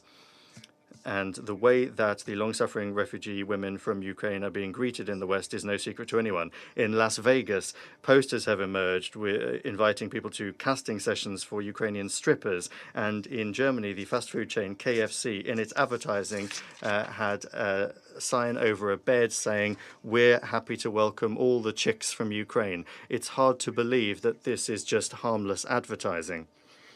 Clearly, this is just the tip of the iceberg, demonstrating how great the threat of sexual exploitation of Ukrainian refugees in the West is. We have all seen the widely available horrible images on the internet of the sadistic treatment of Russian prisoners and prisoners of war by Ukrainian forces. This cruelty is something that Ukrainian nationalists are also showing towards the civilian population in Donbass and the southeast of Ukraine in general, who for them are merely separatists who in 2014 made their choice in favor of autonomy from the Maidan authorities. This same treatment is reserved for women that the Ukrainian cutthroats do not feel it necessary to spare. Mr. President, I would once again like to categorically refute any accusations against Russian service personnel of sexual violence. We roundly condemn this lie. With full responsibility, I would like to declare that the actions of Russian forces are subject to strict rules, and for torture and violence against civilians, the strictest treatment is reserved. Upholding the norms of international humanitarian law is an unquestioned priority for us. Unfortunately, the same cannot be said for the service personnel of the Ukrainian armed forces and the nationalist battalions. So, if you genuinely want to combat the practice of sexual crimes in Ukraine, do not allow the many facts of these crimes committed by Ukrainian forces to go unnoticed, even if for political considerations might encourage you to ignore such shameful practices. Mr. President, in conclusion, I would like to address subjects as well that are not directly linked to the subject of today's meeting. We have taken note of the intention of the USA and the United Kingdom to supply long-range artillery and multiple launch rocket systems to Ukraine. Leaving aside the entirely unconvincing explanations of such an irresponsible step, I would like to point out that the Kiev regime has already taken this as carte blanche to continue and intensify the shelling of civilian targets in Donbass, where, after a number of recent defeats, the Ukrainian artillery was no longer able to reach. The recent American munitions that were recently delivered to the Ukrainian armed forces are already being used to attack Donbass, including schools and other educational facilities. There are casualties, including among children, and we already spoke about this at the meeting on the 2nd of June. There is no military expediency for this sort of shelling, and Kiev knows this fully. Did you know that your countries are becoming directly complicit in the crimes of the Ukrainian armed forces in Donbass, with all the attendant consequences? The fact that there are no limits to the use of these long-range artillery and MLRSs in the eyes of the Kiev regime is demonstrated by the recent statements of their representatives, which deviate from the assertions that there are restrictions in place that have been made from Washington and London. Against this backdrop, these statements by a number of Western officials, in particular the US Secretary of State Antony Blinken, to the effect that Kiev will not use American MLRSs against targets on the territory of Russia, do not sound convincing. Thus, the head of the US Secretary of State is essentially trying to legalize Ukrainian armed forces strikes on the territory of the DPR and the LPR that are killing civilians, including children. In this connection, we not only reserve the right to move the line of threat that neo-Nazis pose to the Russian Federation and the Donbas republics to include the possible range of these new long-range munitions, but also to launch strikes on the centers where decisions are made, the criminal decisions are made to use these forms of weapons. I also have to note that thanks to the well-known incredible corruption of Ukrainian officials, the arms being supplied from America and Europe are openly being sold on the Ukrainian black market. A very simple internet search will show you that American Stingers are being sold for $7,000 a piece and Javelins for $30,000 each. The choice of Western firearms and ammunition is simply skyrocketing. Of course, these sales won't be missed out on by international terrorists, including those that act in Europe and America. Therefore, a warning: when your own citizens start to ask you uncomfortable questions, don't try to shift the blame onto us. Thank you. I thank the representative of the Russian Federation for their statement, and I shall now make a statement in my capacity as the representative of Albania. Thank you, SRSG Patten, for your insightful presentation. Ms. Karbovska, you brought us a painful but much needed perspective of civil society on what is going in Ukraine today. Thank you, Sherrie, for the tremendous work that this Army workshop is doing for children throughout the world. We took note of your recommendations, and thank you for highlighting the critical importance of early childhood support. I welcome the participation of the President of the Council of the European Union, His Excellency Charles Michel, to this meeting, another testimony of the importance and pertinence of the issue under discussion. Dear colleagues, the so-called special operation of Russia in Ukraine, in reality an unprovoked and unjustified aggression which is turning into a war of attrition, has entered its fourth month. 103 days have passed since the unacceptable and the totally avoidable war of choice began. It continues to destroy the country with a devastating impact on the entire population.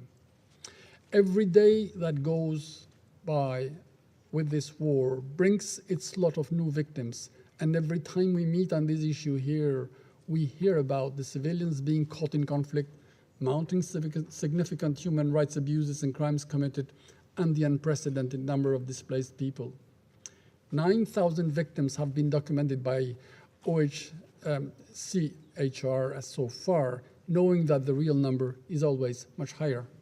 6.8 million people have crossed the border of Ukraine. They did not ask for it. They were forced to abandon their lives and their routines overnight. The quickest and the most massive displacement in Europe since World War II. And these are facts, not fiction. Such massive displacements have created an environment that exacerbates inequality and vulnerability, in particular for those first and most affected, as always in every conflict, women, girls, and children who face sexual and gender-based violence, human trafficking, and exploitation. As the devastating escalation continues in eastern Ukraine, conditions worsen for civilians who seek shelter without basics, including water, and in many cases cannot be reached with aid and cannot be evacuated safely. We have witnessed the depth of inhumanity in Mariupol. We hope not to see it elsewhere. We would like to also express our deep worries with regard to thousands of children who, according to reports, have been deported to Russia and are being held in filtration camps. International humanitarian law is clear. It classifies the forced mass deportation of people during a conflict as a war crime. We call for full clarity and independent investigation on this issue. Colleagues, Various assessments from actors on the ground reveal that the top concerns for women and girls include threats to physical safety from active conflict and continued bombardment, food insecurity, lack of access to health care, including the full range of reproductive health services, care for survivors of rape, and mental health.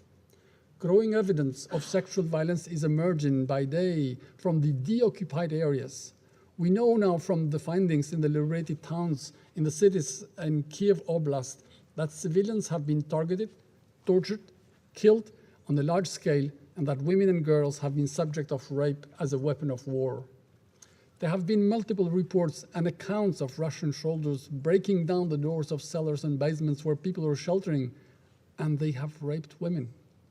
Some of such despicable actions have taken place in front of their children. Also, Ukrainian authorities have repeatedly reported cases of rape and sexual violence in non-government controlled areas of Ukraine. Human Rights Watch has documented alleged war crimes, including rape. As other towns and villages remain occupied, and actually almost 20% of the Ukraine territory, only limited evidence reaches the outside world. What was discovered in Bucha and Irpin raises concerns for the safety of women and girls in other Russian-occupied towns which are cut off from the outside world. We reiterate our call for detailed investigation on what amounts to be a systematic element in attacks on civilians committed by soldiers.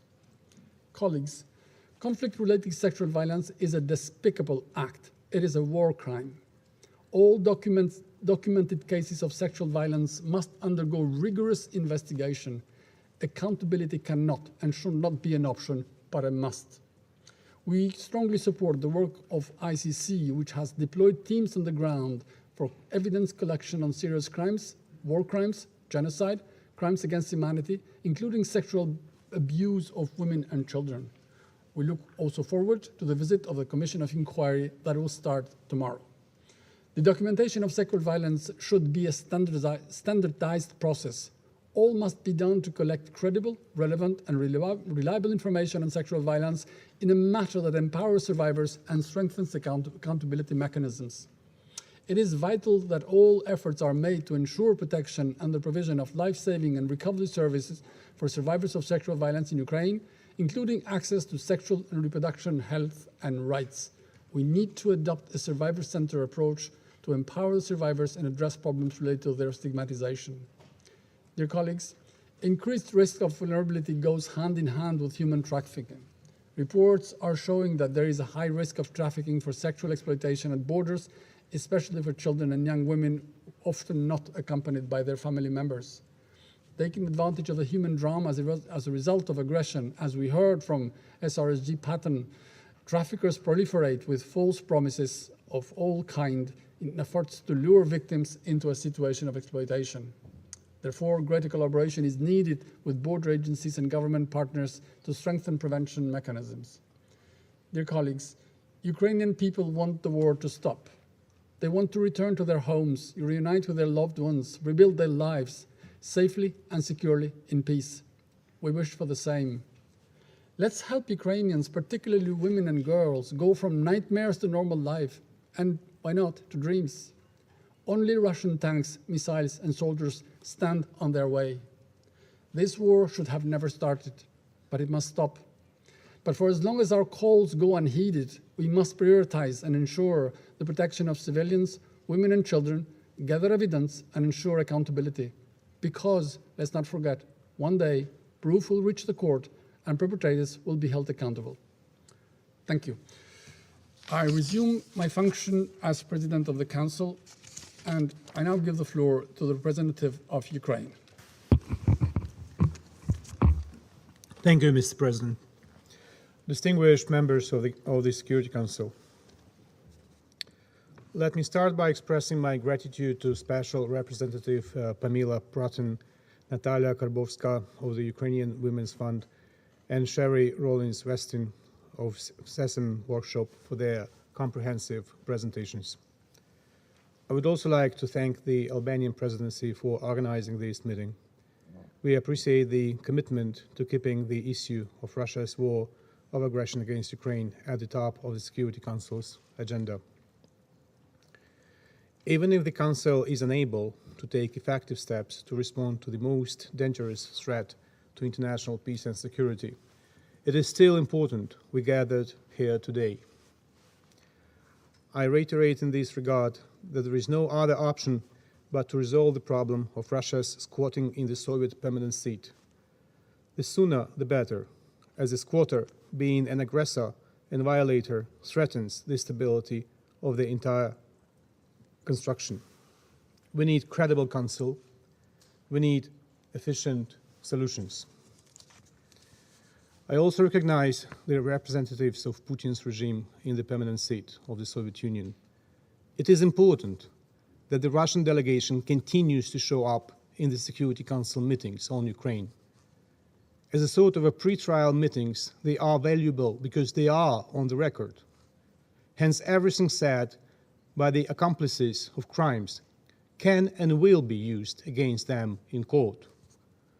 Of course, they have the right to talk to a lawyer for advice before they speak here for their own sake, and maybe they already do. As the entire Ukraine is bleeding now, the front line where the Russian army continues to apply the most barbaric and inhumane methods of warfare, the occupied territories where Russians consolidate the practices of terror, neocolonialism, and genocide. All and any Ukrainian cities and villages could be a target for Russian rockets, as happened with Kyiv yesterday. Distinguished colleagues, any war brings the most suffering to the most vulnerable, women and children, elderly people and persons with disabilities. Russia's invasion of Ukraine is no exception.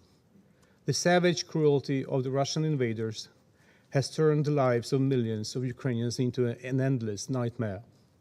Up to 5 million people have been recorded across Europe as individual refugees from Ukraine. Mostly women and children remain abroad. Almost 12 million people have become IDPs. We thank each and every friend who provides shelter for Ukrainians until the Russian forces are pushed out of Ukraine. And we remain extremely concerned about the destiny of those Ukrainians who have been forcefully transferred to Russia. As Russia has confessed itself, more than 1 million Ukrainian citizens have been transferred to different regions of Russia, including more than 234,000 children. Several thousand of them are orphans or deprived of parental care. We strongly condemn the decision by Russia to simplify the procedure for obtaining Russian citizenship for Ukrainian orphans or children left without parental care. This decision grossly violates the Fourth Geneva Convention relative to the protection of civilian persons in time of war, which obliges the occupying power not to change the civil status of children, and the UN Convention on the Rights of the Child of 1989. Russia refuses to provide any information on those forcibly transferred to Ukrainian authorities or international organizations. We see a real danger to those people of becoming victims of human trafficking or exploitation and abuse. We call upon the United Nations agencies to explore ways and means by which they can contribute more effectively to the protection of Ukrainian children affected by armed conflict and the facilitation of the rapid and safe return to Ukraine of those children who have been forcibly displaced or transferred to the Russian Federation. Mr. President, Ukrainian law enforcement, NGOs, and the media continue to record numerous cases of sexual violence committed by Russian troops in Ukraine. Complaints about sexual crimes committed by the invaders have been received in Donetsk, Zaporizhia, Kyiv, Luhansk, Kharkiv, Kherson, and Chernihiv regions of Ukraine. According to our Ministry of Interior, minors and elderly women were among the victims of Russian rapists. Fatalities have also been registered. The investigation of sexual crimes in the temporarily uncontrolled territories of Ukraine is currently complicated. Russian occupiers persist in removing traces by burning the bodies of tortured and raped civilians. We commend the first mission to Ukraine of the members of the UN Independent International Commission of Inquiry on Ukraine, which starts tomorrow. The commissioners are to visit several locations in Ukraine to get first-hand information on alleged human rights violations and abuses, and to meet with victims, witnesses, and IDPs. Ukraine remains committed to finding solutions to prevent the global food crisis, and we are ready to create the necessary conditions to resume exports from the port of Odessa. The question is how to make sure that Russia does not abuse the trade route to attack the city itself. The question that has become more relevant following Sunday's missile strike on Kyiv, when 4 rockets hit the facilities of Darnitsa car repair plant. As always, Russia claimed they had destroyed military hardware, including tanks sent by our allies. In reality, however, the plan has focused on repairing grain carrier freight cars used for railway transfers of grain to the Ukrainian seaports. It means all Putin's fairy tales about his readiness to facilitate Ukrainian wheat export that he so eloquently tells his rare interlocutors remain too far removed from reality. Listening to Putin, who says he will not use trade routes to attack Odessa, one should not forget he is the very same person who told German Chancellor Scholz and French President Macron he would not attack Ukraine days before launching a full-scale invasion. Increased pressure rather than premature and unjustified gratitude must be the common international response to Putin's empty promises. We continue our work with the UN and partners to ensure the functioning of the maritime routes for the export of Ukrainian agricultural products. As a first step, Russia must withdraw its naval forces in the maritime waters around Ukraine and provide security guarantees against attacks on ports and commercial convoys. Mr. President, Russia has never considered local residents to be trustworthy, and its attitude towards the population of the part of Donbass occupied since 2014 speaks volumes in this regard. Draft raids on the streets and apartments, forcible mobilization of all men who fail to hide. These are the sad realities of Donetsk, Luhansk, and other cities of the occupied part of Donbass. Ill-equipped, without any means of protection, they are thrown on the Ukrainian positions in the first lines, serving as a cannon fodder and a shield for Russian soldiers. There is no doubt that the same practices will be applied towards the population of the territories occupied since February. If not liberated, these territories will be turned by Russia into new strongholds for renewed attacks. We reiterate, therefore, that any concession that some well-wishers advise now will be only the way to a new war, with the same scope for violence and closer to our western borders. Ukraine as a nation, its genetic font, has been devastated multiple times in the course of at least last 100 years, beginning with the Bolsheviks' invasion and incorporation in the USSR in the first quarter of the 20th century, followed by the Stalin-ordered genocide during the artificial Great Famine of 1932-33, also widely known as Holodomor, when up to 10 million Ukrainians were starved to death by the Soviet army confiscating crops, followed by the invasion by the Soviet army of Western Ukraine in 1939, as agreed between Stalin and Hitler, when hundreds of thousands fled their homes to Europe and the Americas, and thousands were executed if they chose to stay or could not run. Continued by the annihilation when the Second World War started and the Soviets were withdrawing, setting everything on fire, everything not to let the advancing Nazi troops take advantage of it. Then by withdrawing Nazis, putting on fire and destroying everything before the Soviets regained control.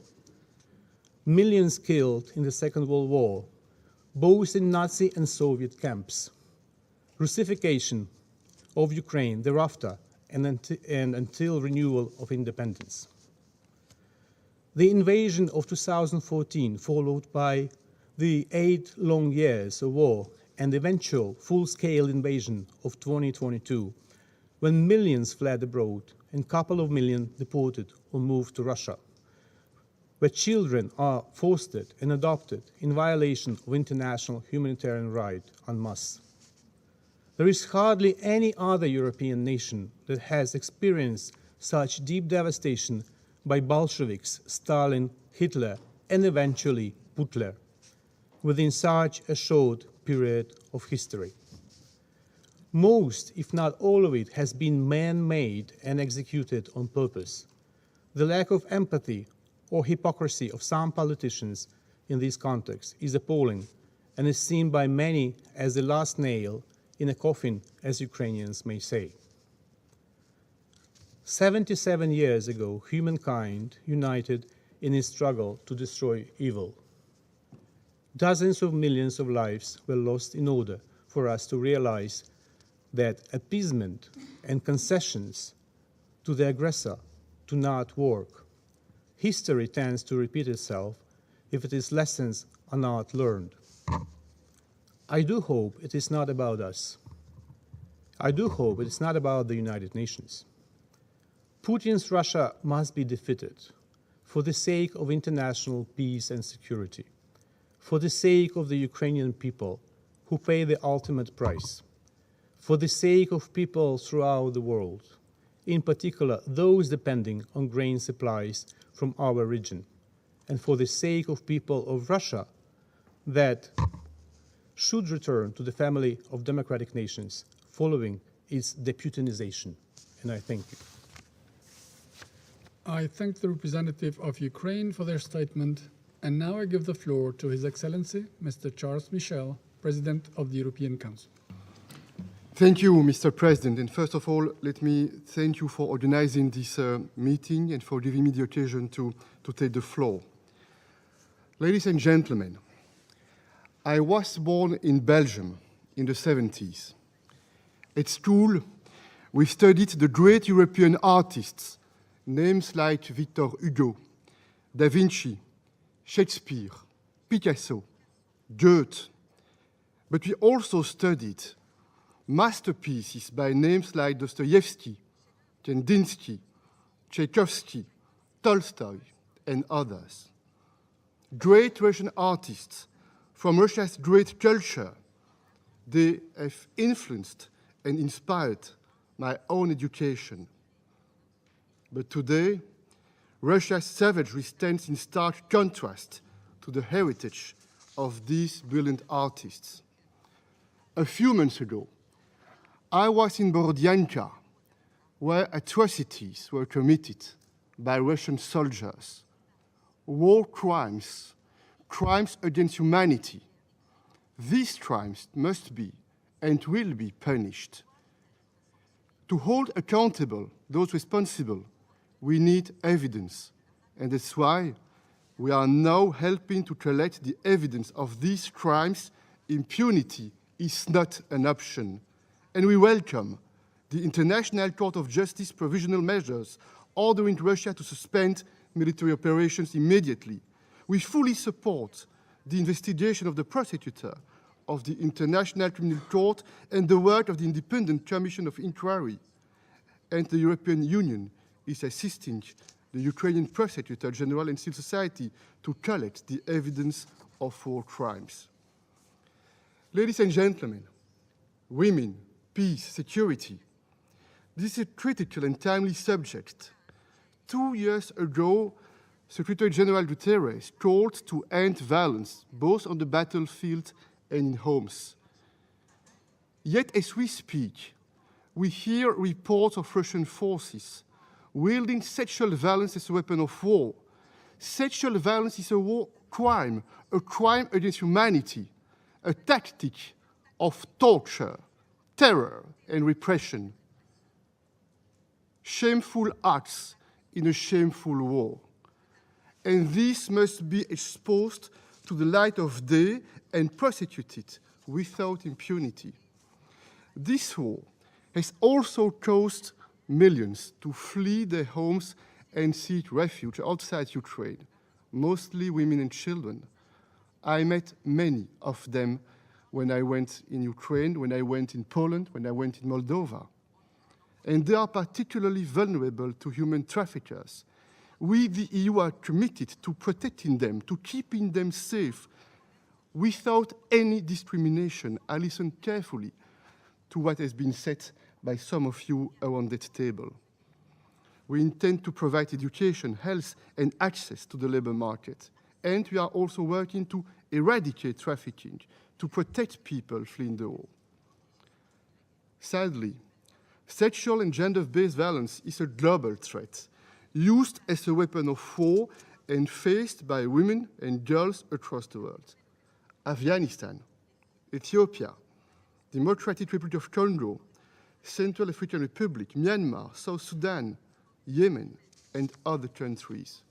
And that's why we will host, together with UN Women, Dr. Mukwege Foundation and Nadia's initiative, a Southern Conference on Women in Conflict in just a few days in Brussels. I sincerely hope we can build momentum and step up our collective efforts to seriously address this critical issue. Mr. Ambassador of the Russian Federation, let's be honest. The Kremlin is using food supplies as a stealth missile against developing countries. The dramatic consequences of Russia's war are spilling over across the globe, and this is driving up food prices, pushing people into poverty, and destabilizing entire regions. And Russia is solely responsible for this food crisis, Russia alone, despite the Kremlin's campaign of lies and disinformation. I've seen it with my own eyes a few weeks ago in Odessa.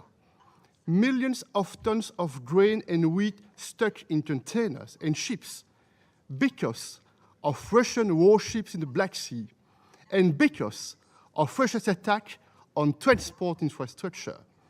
And it is Russian tanks, Russian bombs and mines that are preventing Ukraine from planting and harvesting.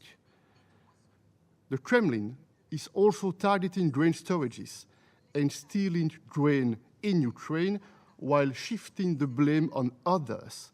This is cowardly, this is propaganda, pure and simple propaganda. Let's get to the facts. The EU has no sanctions on the agricultural sector in Russia, zero. And even our sanctions on the Russian transport sector do not go beyond our EU borders. You may leave the room. Maybe it's easier not to listen to the truth, the ambassador. They do not prevent Russian flag vessels, our sanctions, from carrying grain, food, or fertilizers to developing countries.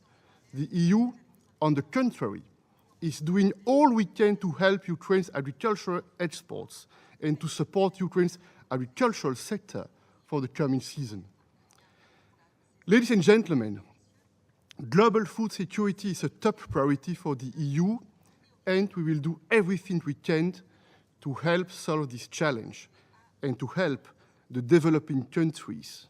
And to do this, we need to unlock the Black Sea, and we fully support Secretary General Guterres' efforts to find solutions to reopen maritime routes for Ukraine's exports. We'll actively contribute to the work of the Global Crisis Response Group and will cooperate with the G7 and with the African Union. Ladies and gentlemen, the Kremlin may prohibit and prosecute the use of the word war, but that does not change the heartbreaking reality. Thousands of dead Ukrainian women, children, and men, atrocities, rapes, countless Ukrainian cities bombed into rubble. This is a war, a barbaric war, waged by a permanent member of this council. Mr. Ambassador of Ukraine, we will continue to back Ukraine. We'll continue to support your country and your people, and will continue to pressure Russia and to confront Russia with the truth. Russia is attacking one country, one people, Ukraine.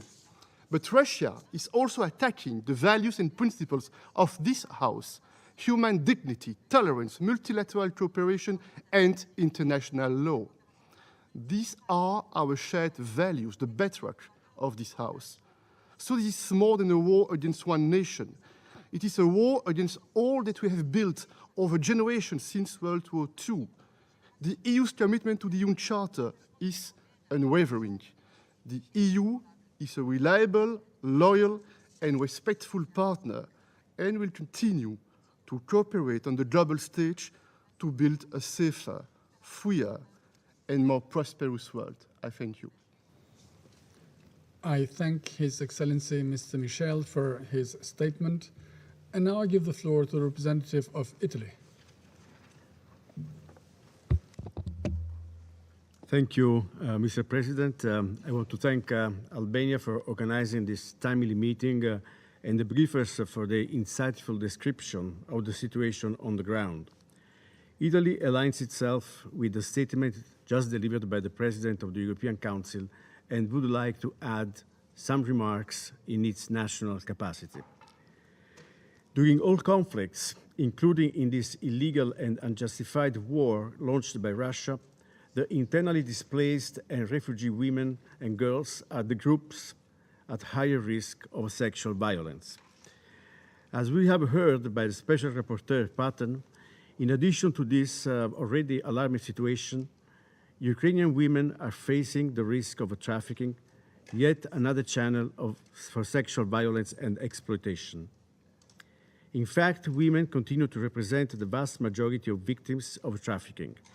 Such women, who are also often mothers, are attacked as symbolic representatives of their people.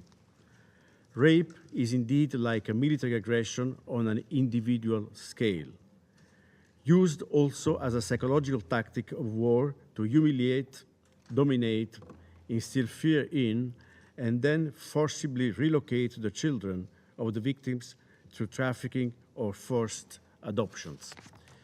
In this regard, it is important to strongly reiterate the extent to which minors are also the main victims of this conflict. They experience both its immediate and indirect consequences: the loss of their parents, of their country, their schools, and their homes, factors that may result in the loss of a future. Displaced and refugee children are indeed less safe and more exposed to violence and trafficking.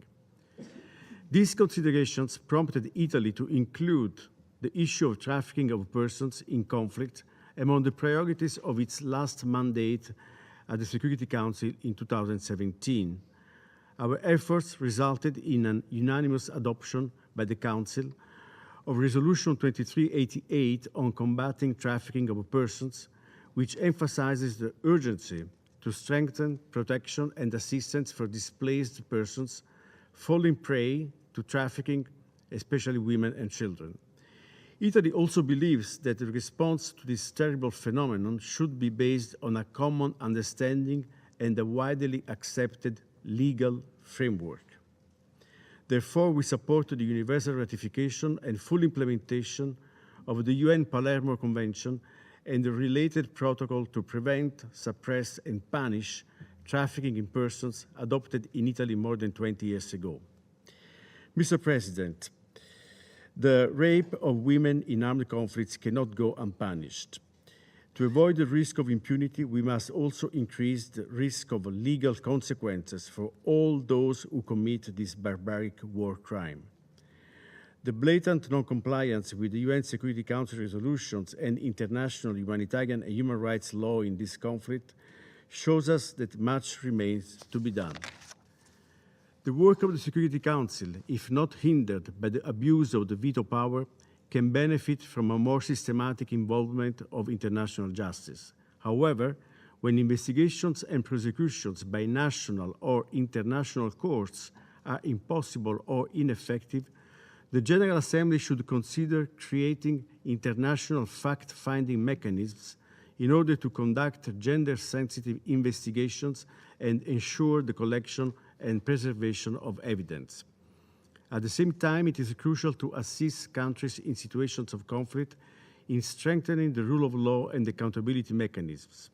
Italy welcomes the framework of cooperation on prevention and accountability for sexual violence in conflict, recently signed by the government of Ukraine and the UN Special Representative Pramila Patten. Mr. President, in addition to accountability, we have only another form of prevention of sexual violence and trafficking in this conflict, namely humanitarian assistance to protect women and children from the heinous crimes that are currently being committed in Ukraine.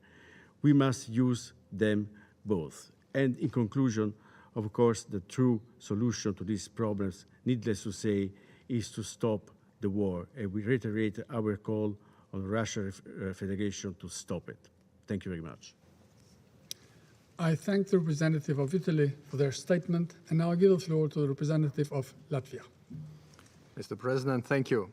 I have the honor to speak on behalf of the Baltic states, Estonia, Lithuania, and my own country, Latvia.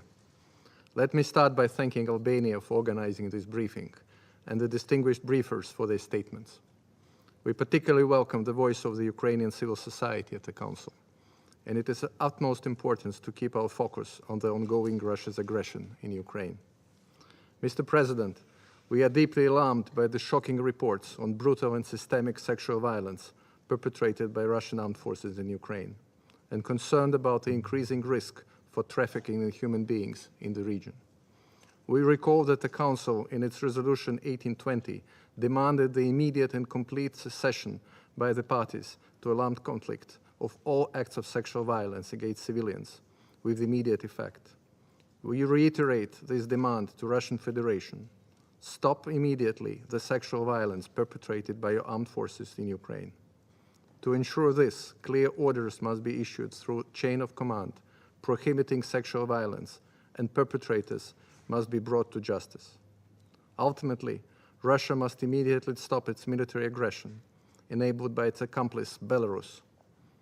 Immediately and unconditionally withdraw all forces from the entire territory of Ukraine and fully respect Ukraine's territorial integrity, sovereignty, and independence within its internationally recognized borders, as demanded by the UNGA resolution on March 2nd. Mr. President, we welcome the recent visits by the Special Representative to the Secretary General on Sexual Violence in Conflict, Ms. Pramila Patten, to Ukraine, and the framework of cooperation signed with the government of Ukraine. We look forward and encourage support to its implementation. After her visit, SRSG assessed that sexual violence committed by the Russian armed forces is raising all the red flags. We call on the relevant UN entities to continue to closely monitor the situation in Ukraine and in its borders, including regarding conflict-related sexual violence through the mechanisms created by the UN Security Council. Recording and verification of violence by the UN as well as other international actors is crucial. Current situation provides a fertile ground for human traffickers. We commend the creation of the Europol task force to protect vulnerable Ukrainian refugees from human trafficking networks. We have to carefully approach the situation to avoid instances where predators can exploit the chaos. Here, UN entities play a significant role, but so do actors from the civil society. We condemn in the strongest possible terms unlawful deportation of Ukrainian residents, in particular forced deportation of unaccompanied children to the Russian Federation by the Russian authorities and their local collaborators, as well as the illegal adoption of Ukrainian children. These actions grossly violate the international law and the UN Charter and undermine international security and stability. Mr. President, we commend Ukrainian women for their bravery and resilience in light of Russia's aggression and their role with humanitarian, political, and military response.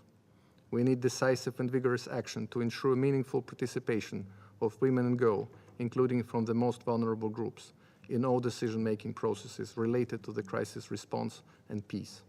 Women must not be seen as victims, but as the force of change. In Resolution 2467, the Council recognized the need for a survivor-centered approach in responding to sexual violence in conflict. including access to medical and psychosocial care.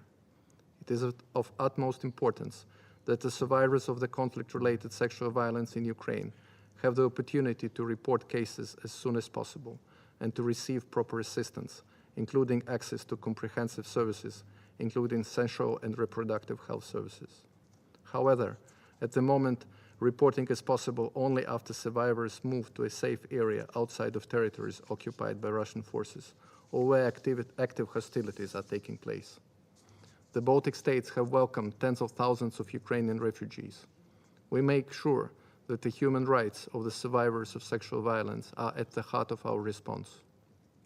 We follow standards for the safe and effective documentation and recording of survivors' experiences, respecting their right regarding dignity, privacy, and health.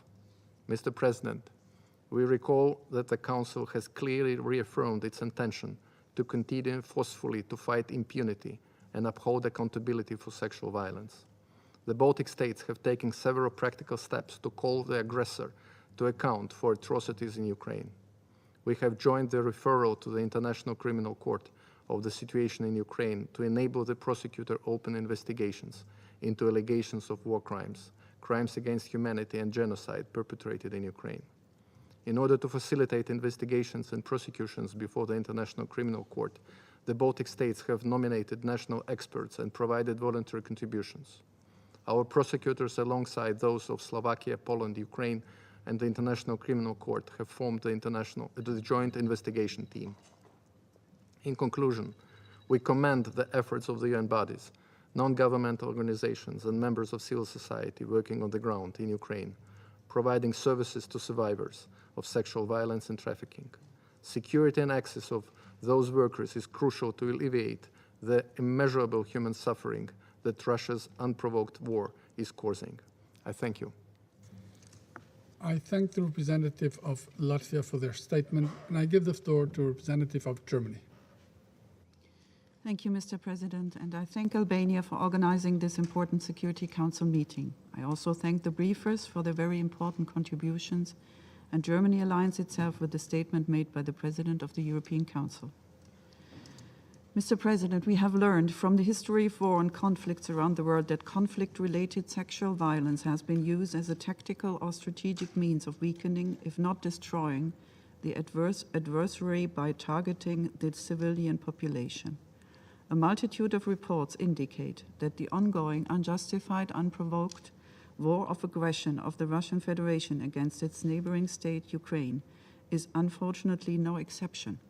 And Germany calls on the Russian Federation to stop this illegal war, withdraw their troops from their sovereign neighboring states, Ukraine, and stop also these aggressions that we are hearing of. Mr. President, we have heard with shock and horror many accounts about brutal cases of conflict-related sexual violence in the war on Ukraine, predominantly against women and girls, but also against men and boys. And we know that amidst the chaos of war, declenched by the Russian Federation, with limited support on the ground and almost no access to services, and while millions are fleeing, as the SRSG reported it today, the risks of sexual and gender-based violence being largely unaccounted for are high. In this context, I would like to address 5 points. And the first one is reporting and monitoring are key to hold the perpetrators accountable. We therefore support SRSG's patent demands to reinforce the staff of the UN Human Rights Monitoring Mission and the Prosecutor General in Ukraine with CRSV specialized personnel.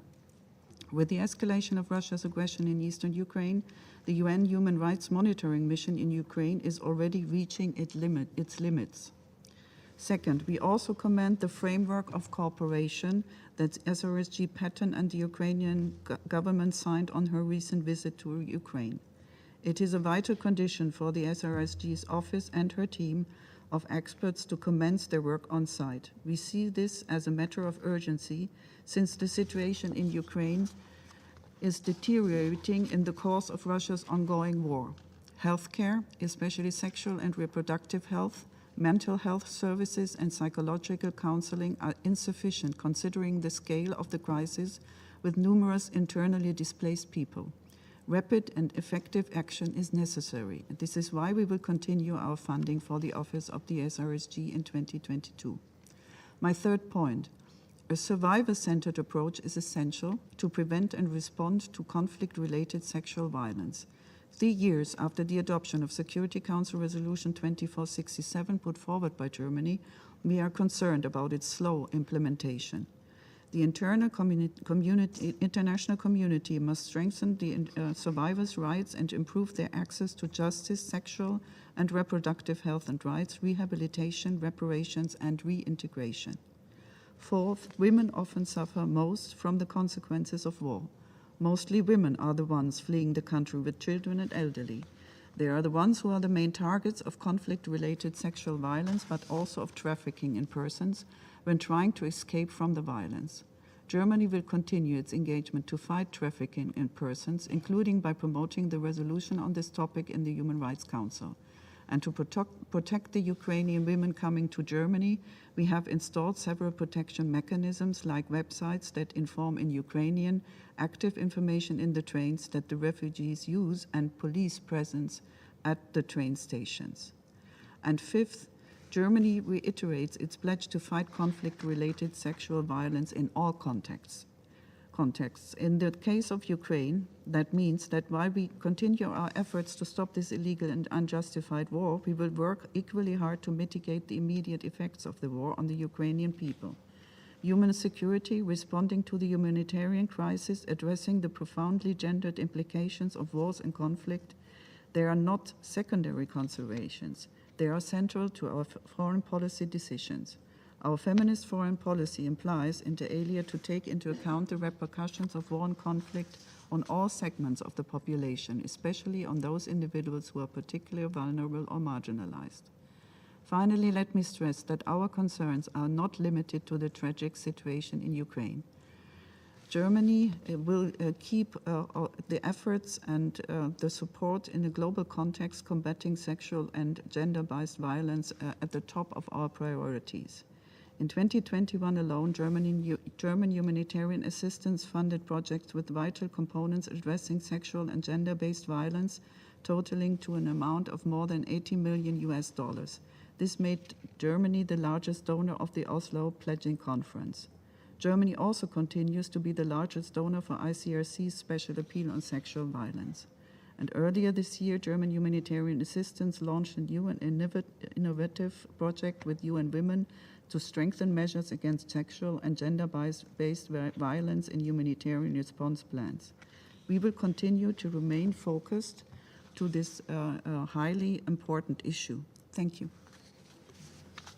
I thank the representative of Germany for their statement, and I give the floor to the representative of Poland. Mr. Chair, I wish to thank you for this briefing, allowing us to discuss yet another troubling aspect of the war in Ukraine, which needs to be brought to the attention of the international community. And I thank briefers for their valuable words, but even more for their very valuable deeds on the ground. Every conflict brings a terrible suffering to the civilians. The Russian aggression against Ukraine is no exception. Civilians, in particular women and children, became targets of not only the Russian rockets and bombs, but also cruel, cynical, and merciless perpetrators of trafficking in human beings and gender-based violence. Poland, as a neighbor country and primary destination of the refugees coming from Ukraine, is especially aware of those harsh realities. And along humanitarian aid related to the hosting on the Polish soil the largest number of refugees in history, we are also undertaking considerable efforts to address the effects of the conflict-related human trafficking and sexual abuse. All our efforts are conducted according to the Polish, EU, and international regulations in non-discriminatory manner. Mr. Chair, Polish Border Guard and police have implemented numerous measures aimed at preventing and mitigating these effects, including specialized and awareness-raising training for the officers, as well as information campaigns for existing and potential victims. 24/7, any accident of possible human trafficking and sexual crimes can be reported to police officers speaking Ukrainian and Russian. All reported incidents are subject to the prompt verification. Relevant information leaflets in Polish, English, and Ukrainian are widely distributed among the refugees, local governments, NGOs, media, and through the internet. In addition to prevent human trafficking, police is deploying officers and anti-crime section to the border regions, border crossings, train and bus stations, as well as reception centers in order to help potential victims and identify individuals or groups trying to exploit them. In the case an alleged crime is reported, police is assisting the potential victim that does not speak Polish with an interpreter and other specialized assistance that may be needed. State structures are joined in these efforts by numerous NGOs active on the ground from day one. Moreover, the Polish government has urgently implemented new immigration measures for Ukrainians fleeing the war by adopting a special law in March and effective from the 24th February. It stipulates that Ukrainian refugees can obtain a Polish ID number which entitles them to work legally in Poland, get free access to the public healthcare system, schooling and social benefits and support. Ukrainian citizens have access to Polish healthcare system on the same footing and are subject to the same entitlements as insured Polish citizens, including when it comes to the psychological and sexual healthcare. What is more, all reception centers in the region neighboring Ukraine have first aid medical points are assigned to specific hospitals' emergency services in the region. Mr. Chair, we commend the work of the UN system preventing and responding to the conflict-related sexual violence and support the member states in and its support to the member states, aimed at strengthening national responsibilities in this respect. In this context, I would like to mention the important actions by the UNHCR and UNICEF that offer valuable expertise and support in emergency situations. Mr. Chair, aside from the immediate action, we must ensure accountability for these crimes at both national and international levels. It constitutes a key element of prevention and justice for victims on which we must deliver. It is a matter of urgency, not only for the victims, but also for the credibility of the whole international system established by us, the United Nations. Let me finish by referring to the ranking of the states helping Ukraine the most in these terms of political, military, financial and other support, just published by the Forbes Ukraine, where Poland has ranked first, with the US and Estonia following. We are thankful for this kind of appreciation, but would prefer to trade it for the end of this war of aggression waged by Russia, and instead entering the ranking of the states helping Ukraine to rebuild stronger, even more resilient. And I thank you. I thank the representative of Poland for their statement, and I give the floor to the representative of Slovakia. Thank you, Mr. President. At the outset, allow me to thank the special representatives, Ms. Pramila Patten, and the representatives of the civil society for their comprehensive, insightful briefing. For more than 100 days, we have been witnessing the Russian unjustified and unprovoked aggression against Ukraine in blatant violation of international law. For more than 100 days, Ukrainian citizens have been bravely defending their own motherland, lives, and their basic right to decide freely about their future. Over more than 100 days, they have been defending rules which have guaranteed the stability and peace for the European continent, the very rules that the Russian Federation decided to flagrantly breach. The international community already made a commitment to help Ukraine in its reconstruction and recovery as soon as this nightmare is over. Yes, Ukraine will undoubtedly flourish once again, but the blood of victims of this senseless war will be forever dried on the palms of the hands of the Russian Federation. As of 3rd of June, more than 9,000 civilian casualties have been recorded by the Office of High Commissioner for Human Rights. Needless to say, this number is much bigger in reality. The situation of vulnerable groups, including women, is particularly disturbing.